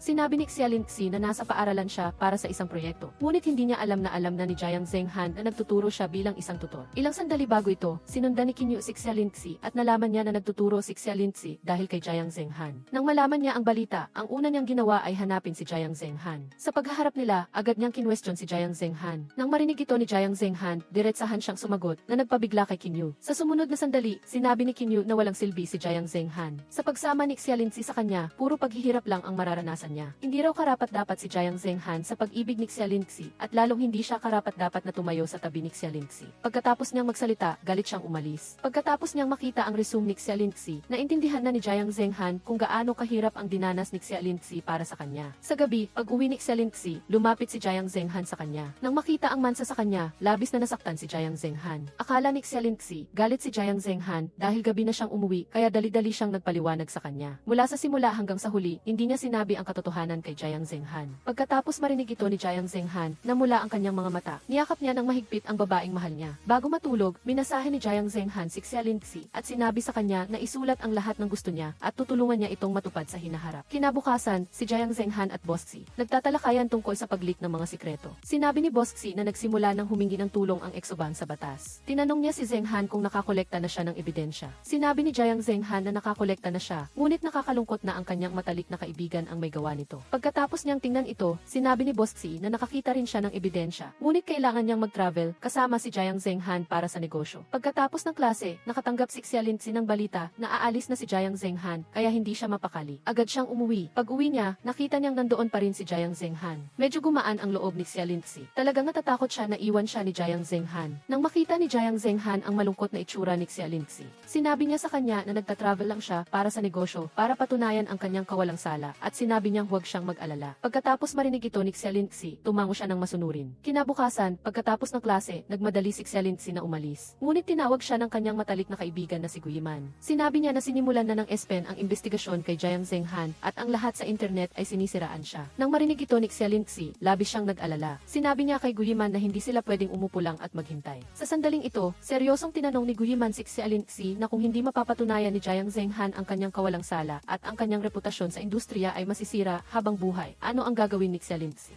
Nang marinig ito ni Xiaolingxi, seryoso siyang sumagot. Nang marinig ito ni Guiman, sinabi niya kay Xiaolingxi na kahit anong mangyari sa hinaharap, mananatili siya sa likod niya. Nang matanggap ng mga kaibigan ni Jiang Zenghan ang balita, muli silang nagtipon para maghanap ng ebidensya para sa kanya. Kaya, ginamit ng lahat ang pangalan ni Xiaolingxi para mag-post ng isang paliwanag para kay Jiang Zenghan sa forum ng paaralan. Dahil sa pagsisikap ng lahat, mabilis na naging pinakasikat na search keyword ang post sa oras na ito, hindi na mapakali si Xu Zhaili. Tinawagan niya si Qin Yu at sinabing burahin ang lahat ng negatibong komento. Ngunit sinabi ni Qin Yu na hindi niya ito magagawa. Tinakot ni Xu Zhaili si Qin Yu. Nang marinig ito ni Qin Yu, labis siyang nagalit. Nang makita niyang nagsalita ang mga guro at kaklase para kay Jiang Zenghan, hinak pa rin ni Qin Yu ang website na balak burahin ang mga post ng lahat. Ngunit nang gagawin na sana niya, naalala niya ang mga salitang sinabi ni Jiang Zenghan sa kanya. Tiningnan ni Qin Yu ang kanyang mga kamay at nag-atubili. Sa gabi, nakatanggap si Xiaolingxi ng tawag mula sa kanyang ama. Sa pamamagitan ng kanyang ama, nalaman ni Xiaolingxi na noong nasa pinakamahirap na sitwasyon si Jiang Zenghan, pinuntahan siya ng kanyang nanay. Pagkatapos makipagkita kay Jiang Zenghan, diretsahang sinabi ng nanay ni Xiaolingxi na si Jiang Zenghan ay nasa mahirap na sitwasyon at walang kinabukasan sa kanyang kasalukuyang kalagayan.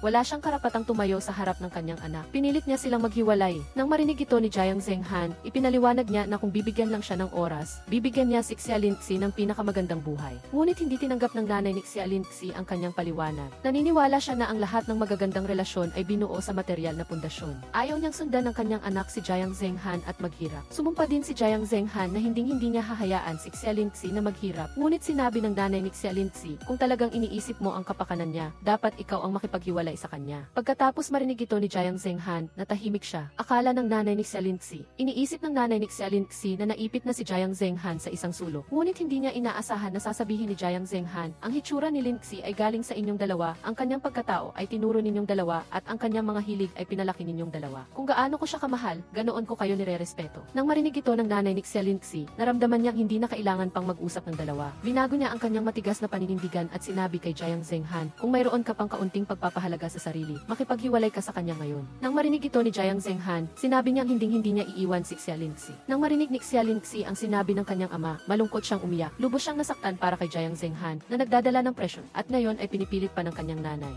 Nang marinig ito ng kanyang ama, sinabi niya kay Xiaolingxi na kung pipiliin niyang manatili sa tabi ni Xiaoxian, kailangan niyang maging handa na masaktan at maghirap. Nang marinig ito ni Xiaolingxi, sinabi niya sa kanyang ama na matatag siyang mananatili sa likod ni Jiang Zenghan. Sa gabi, nagising si Xiaolingxi mula sa isang panaginip. Lumalabas na sa panaginip ang pinakamamahal niyang si Jiang Zenghan ay nakikipaghiwalay sa kanya. Pagkagising ni Xiaolingxi, umupo siya sa sofa at tinitigan ang walang laman na silid at walang humpay na umiyak. Sa sandaling ito, bumalik si Jiang Zenghan mula sa business trip. Tumalon si Xiaolingxi sa kanyang bisig at umiyak na parang bata. Nang makita si Jiang Zenghan sa harap niya, muli siyang niyakap ni Xiaolingxi. Tinatanong ni Jiang Zenghan si Xiaolingxi kung anong nangyari. Sabi ni Xiaolingxi na gusto gusto siyang hiwalayan ni Jiang Zenghan. Pagkarinig nito, inalo siya ni Jiang Zenghan. Sa konsepto ng matematika, ang posibilidad na mangyari iyon ay zero. Totoong natatakot si Xia Lingxi na iiwanan siya ni Jiang Zenghan dahil sa kanyang ina. Ngunit sinabi ni Jiang Zenghan, kahit anong sabihin ng biyanan ko sa akin sa hinaharap, hindi nito mababago ang pagmamahal ko para kay Xia Lingxi. Ngayon lang gumaan ang pakiramdam ni Xia Lingxi. Sinabi ni Jiang Zenghan kay Xia Lingxi na naayos na ang kanyang problema. Simula ngayon, magsisikap siyang kumita ng pera para bigyan siya ng magandang buhay. Pagkarinig nito, tuwang-tuwa si Xia Lingxi. Umaasa si Jiang Zenghan na hindi na magtuturo si Xia Lingxi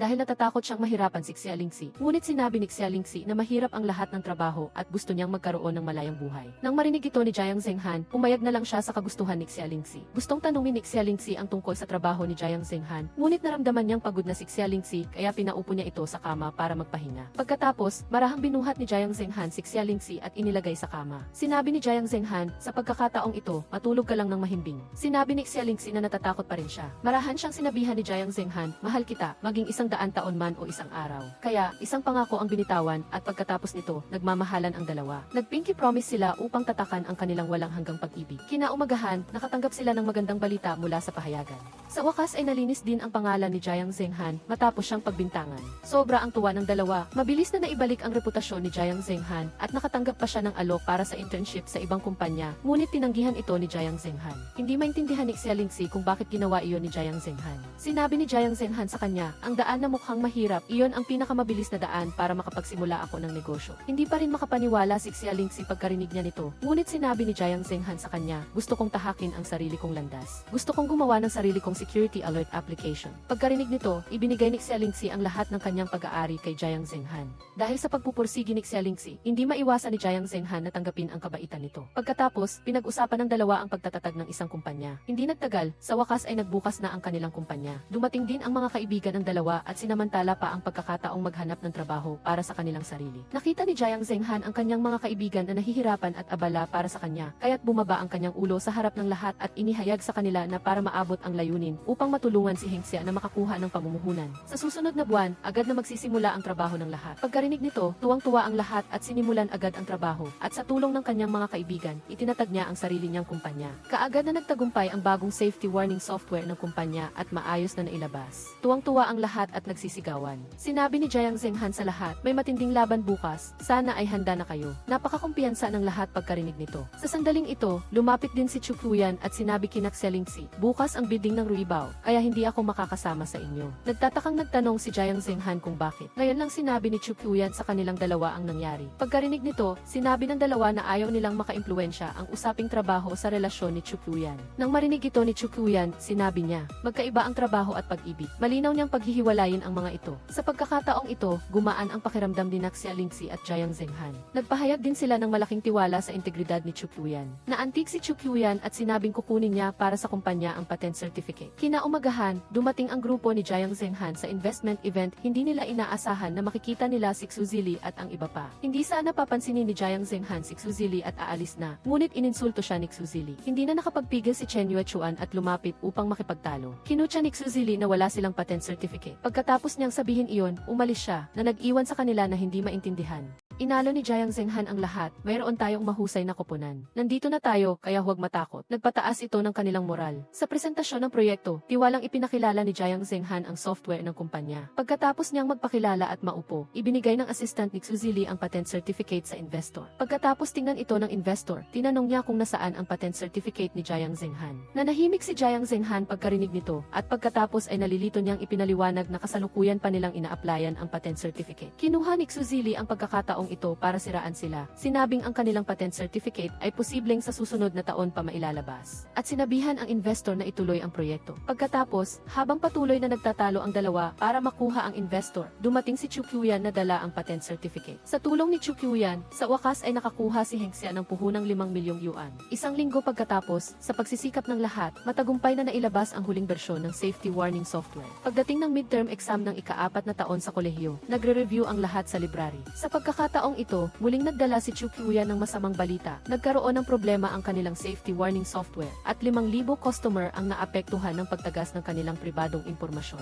Habang nagdududa ang lahat kung ano ang problema, nakatanggap si Jiang Zhenghan ng tawag mula sa panig ng investor. Walang sinabi ang investor kundi gusto lang bawiin ang kanilang puhunan. Pagkarinig nito, ipinabatid ni Jiang Zhenghan sa lahat. Nag-aalala ang lahat pagkarinig nito. Habang lumilipas ang panahon, ang dami ng mga post ay lumampas sa kanilang imahinasyon. Nag-overtime si Jiang Zhenghan sa gabi para suriin ang problema. Sa pamamagitan ng paghahambing at pagsusuri ng datos, nalaman niya na nahack ang kumpanya sa pagkakataong ito. Mayroong sinadyang gumawa ng maling paratang para sirain sila. Pagkarinig nito, mabilis na sinabihan ni Xia si Jiang Zhenghan na ipaliwanag sa kumpanya. Ngunit sinabi ni Jiang Zhenghan na kahit patunayan pa nila ang kanilang kawalang kasalanan, hindi pa rin sila makakakuha ng puhunan mula sa investor. Nag-aalalang nagtanong si Xia kay Jiang Zhenghan kung ano ang gagawin. Inalo ni Jiang Zhenghan si Xia kahit ano pa ang maging resulta, kailangan nating patunayan ang ating kawalang kasalanan. Kinaumagahan, inutusan ni Jiang Zhenghan ang lahat na gawin ang lahat ng kanilang makakaya upang makahanap ng ebidensya at umaasa rin siyang makakakuha muli ng pamumuhunan. Ngunit ang tao ang nagpaplano, ang Diyos ang nagtatakda. Inabisuhan ni Chu Qiuyan ang dalawa na matapos ang pagtatasa ng pinansyal. Ang kumpanya ay kasalukuyang nasa sitwasyon kung saan mas malaki ang gastos kaysa kita. Sa sandaling ito, nakatanggap si Chu Qiuyan ng isang tawag at matatag na tinanggihan ang alok ng ibang kumpanya. Nang makita ito ni Jiang Zhenghan, sinabi niya kay Xia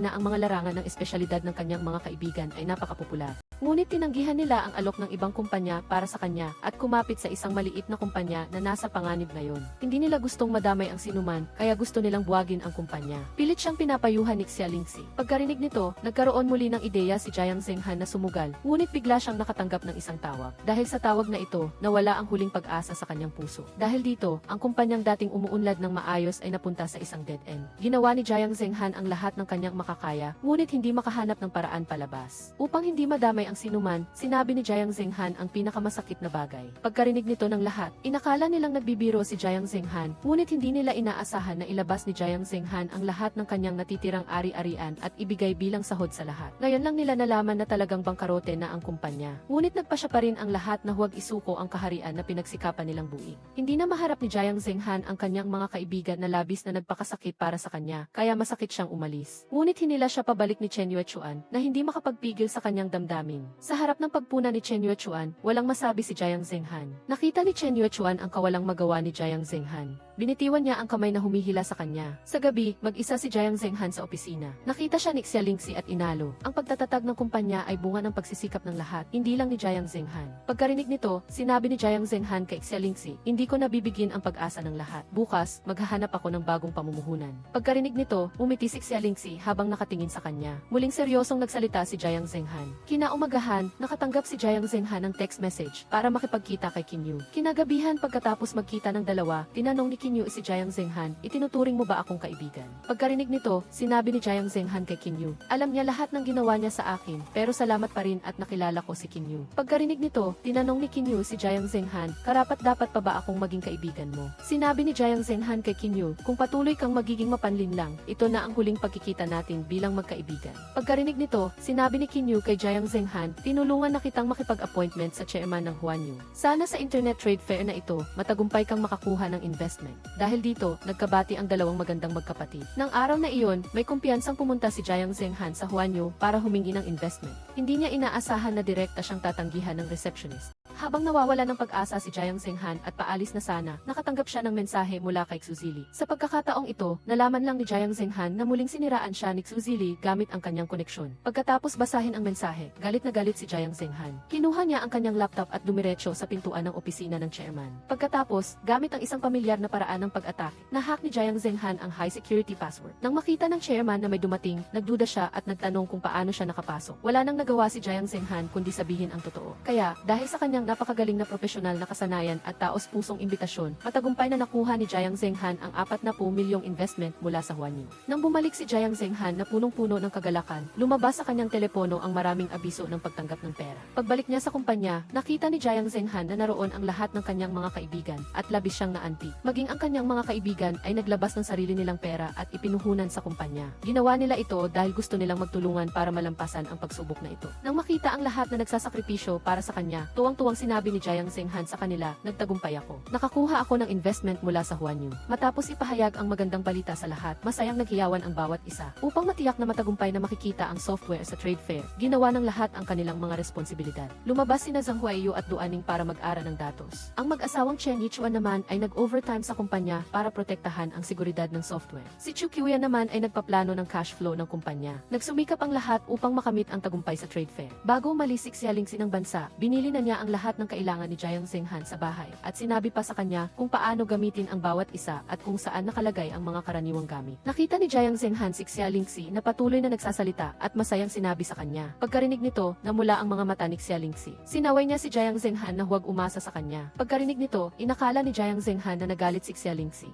Kaya't masakit na nagtanong kung bakit. Hindi sinagot ni Xialingxi ang kanyang tanong, ngunit may pagmamahal na sinabi sa kanya. Pagkarinig nito, masunuring pumayag si Jiang Zhenghan sa kahilingan ni Xialingxi. Nang araw na iyon, upang matupad ang kahilingan ng kanyang ina, determinado si Xialingxi na pumunta sa paaralan para magsumite ng aplikasyon para makapag-aral sa ibang bansa. Pagbalik niya sa dormitoryo, pinayuhan siya ng lahat na manatili dahil malaki ang epekto ng long-distance relationship sa damdamin ng dalawa. Ngunit nakapagdesisyon na si Xialingxi dahil sa pagkumpleto lamang ng kasunduan sa kanyang ina at kay Jiang Zhenghan, magiging posible ang kanilang kinabukasan. Pagkatapos, sinabi niya sa dalawa na dapat nilang itago kay Jiang Zhenghan ang tungkol sa kanyang pag-alis. Pag-uwi ni Jiang Zhenghan sa bahay kinagabihan, personal na sinukat ni Xialingxi si Jiang Zhenghan para magkaroon siya ng disenteng damit na isusuot sa trade fair. Bago siya umalis ng bansa, malungkot na tiningnan ni Xialingxi ang kumpanya. Nakasulat sa pisara ang mga hangarin ng lahat. Sa sandaling ito, pumasok si Jiang Zhenghan, lumapit at niyakap ang taong pinakamamahal niya. Pagkatapos, binuksan niya ang nakatakip na listahan ng mga hangarin. Nang makita ito ni Xialingxi, muli siyang naiyak. Sinabi niya sa kanya, bibigyan kita ng ingranding kasal sa hinaharap. Ngunit sinabi ni Xialingxi, nagsisimula pa lang ang pagsubok mo. Patuloy kitang susuriin sa mga darating na araw. Buong pagmamahal na sinabi ni Jiang Zhenghan sa kanya, ano man ang hilingin ni Xialingxi, magagawa ko.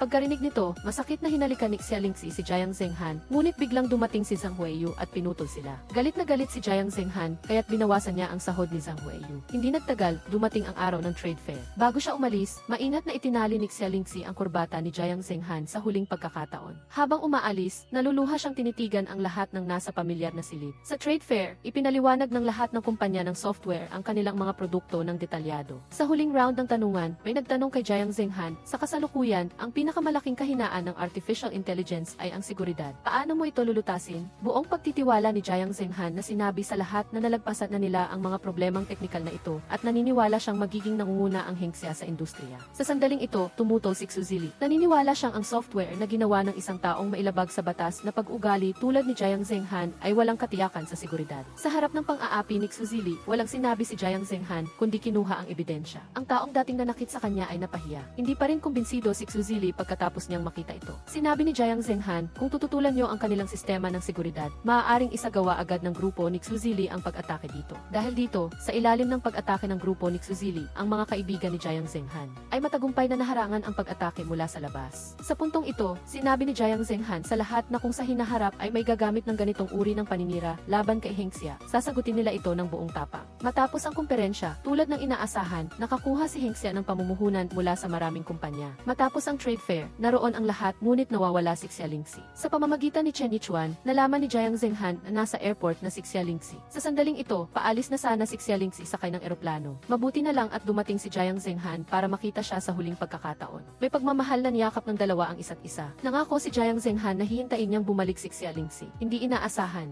Ang gawaing ito ay nakakuha ng puntos sa mata ng ina ni Xialingxi. Nakita ng ina ni Xia ang dalawa na ayaw magkahiwalay at sa huli ay lumambot ang puso at sinabi kay Jiang Zhenghan. Nang marinig ng dalawa na ang taong laging tumututol sa kanilang pagmamahalan ay tinatanggap na ang kanilang relasyon, tuwang-tuwa silang nagyakapan at umiyak sa galak. Lumipas ang 2 taon. Dahil sa kanyang pambihirang talento at walang humpay na pagsisikap ng kanyang koponan, sa wakas ay naging huwaran si Jiang Zhenghan sa industriya. Sa pagbabahagi ng karanasan, buong puso siyang nagsalita. Pagkarinig nito, hinangaan siya ng lahat. Sa sandaling ito, tinanong siya ng isang babae, napakagaling mo. Anong klaseng babae ang karapat-dapat na tumayo sa tabi mo? Pagkarinig nito, masayang sinabi ni Jiang Zhenghan sa lahat, wala akong ideal type. Mayroon lang akong isang taong pinakamamahal ko. Sa recruitment event ng Hengxia, maraming aplikante mula sa buong bansa ang dumating dahil gusto nilang sundan si Jiang Zhenghan. Habang nag-uusap ang lahat tungkol sa karisma ni Jiang Zhenghan, dumating siya sa kumpanya. Umuwi si Xialingxi ng bansa ng mas maaga maaga sa schedule para sorpresahin si Jiang Zhenghan. Lihim siyang nagtago sa gitna ng maraming tao. Sa pagkakataong ito, walang kaalam-alam si Jiang Zhenghan at hinihintay pa rin ang sagot ni Xia Lingzi sa kanyang mensahe. Habang naghihintay ng elevator, hindi na makapaghintay si Jiang Zhenghan na makita si Xia Lingzi. Kaya tumawag siya sa ibang bansa para sa kanya. Hindi niya inaasahan na tumunog ang telepono ni Xia Lingzi malapit sa kanya. Nakita niya ang kanyang mahal mula sa malayo sa gitna ng maraming tao. Mabilis na tumakbo si Jiang Zhenghan patungo sa kanya at hindi na makapagpigil na yakapin ang taong kanyang hinahangad araw at gabi. Buong kagalakan niyang binuhat ang kanyang mahal. Pagkatapos, niyakap niya si Xia Lingzi papasok sa kumpanya. Sinabi niya sa lahat sa lobby, ang posibilidad na mangyari ito ay zero. Sa sumunod na segundo, nagtipon ang lahat ng tao sa silid. Masayang binati ng mga empleyado ng kumpanya ang isa't isa. Pagdating sa opisina, tiningnan ni Xia Lingzi ang deed of sale na isinulat ni Jiang Zhenghan para sa kanya at pati na rin ang masterpiece of food na ginawa nilang dalawa. Hindi niya maiwasang umiti sa sobrang tuwa. Sinabi ni Jiang Zhenghan kay Xia Lingzi na ito ang opisina na espesyal niyang inihanda para sa kanya. Pagkarinig nito, nahihiyang umiti si Xia Lingzi. Nang aalis na sana ang dalawa sa opisina para bisitahin ang kanilang mga magulang, nakilala ni Xia Lingzi ang kanyang matalik na kaibigan, si Gu Xiaoman. Habang masayang nagyakapan ang dalawa matapos ang matagal na paghihiwalay, hindi sang-ayon si Chen Yichuan, natatakot siyang masaktan ni Xia Lingzi si Gu Xiaoman.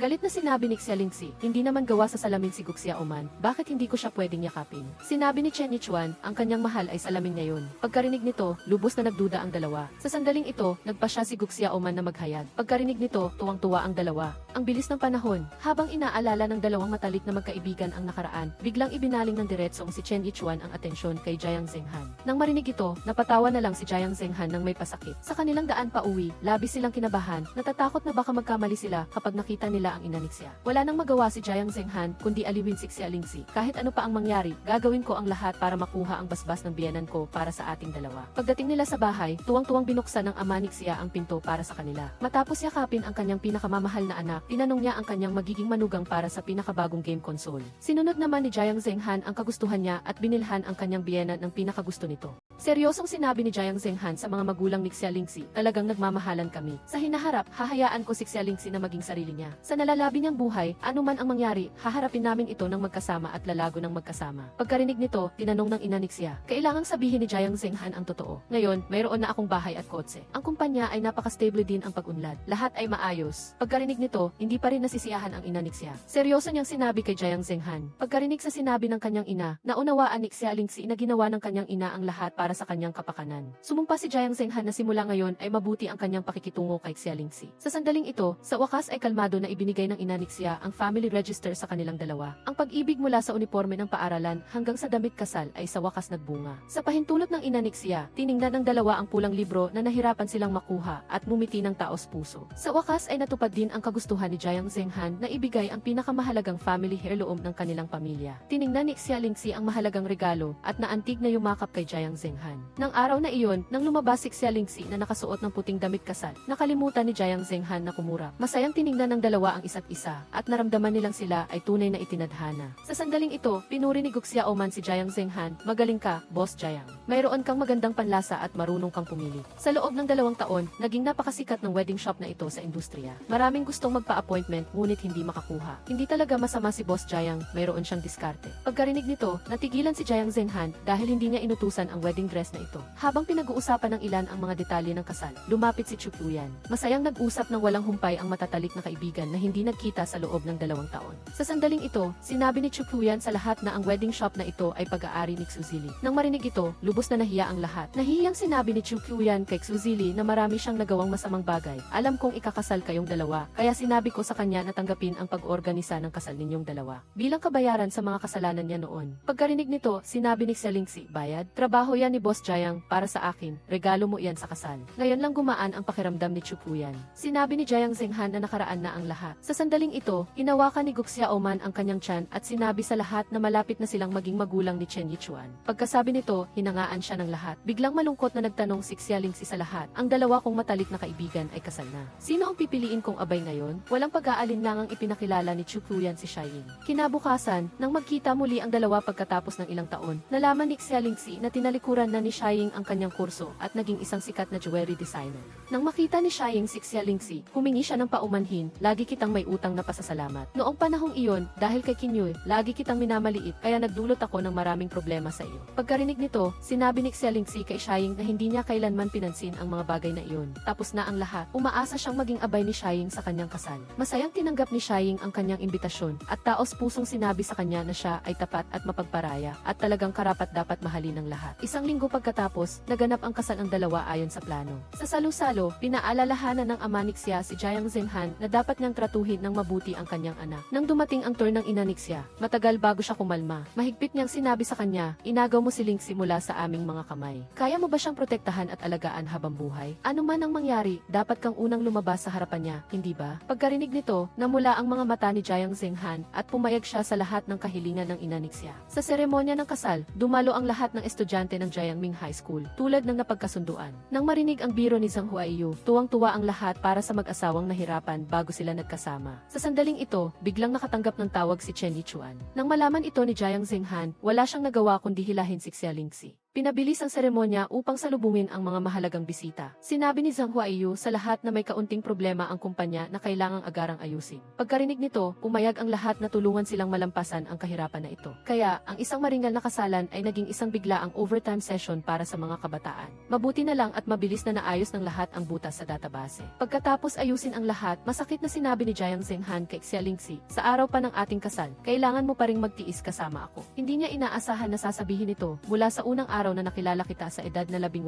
handa na ako. Umiti si Jiang Zhenhan ng masaya pagkarinig nito. Sa wakas, sama-sama silang pumasok sa masayang kasalan. Pagdating sa bedroom games, dahil iba ang sagot ni Jiang Zhenhan kaysa kay Xia Lingxi, inatake siya ng lahat. Kinailangan niyang mag-push up ng 30 beses bago siya payagan na makalusot. Sino ang mag-aakala na magluloko si Jiang Zhenhan? Kailangan kong magtipid ng lakas para sa gabi. Pagkarinig nito, sabay-sabay na nagtawanan ang lahat at iniwan siyang may nahihiyang mukha. Dito nagtatapos ang pelikula. Maraming salamat sa lahat sa panonood ng buong episode. Paalam at hanggang sa muli sa susunod na mga kapanapanabik na video sa channel.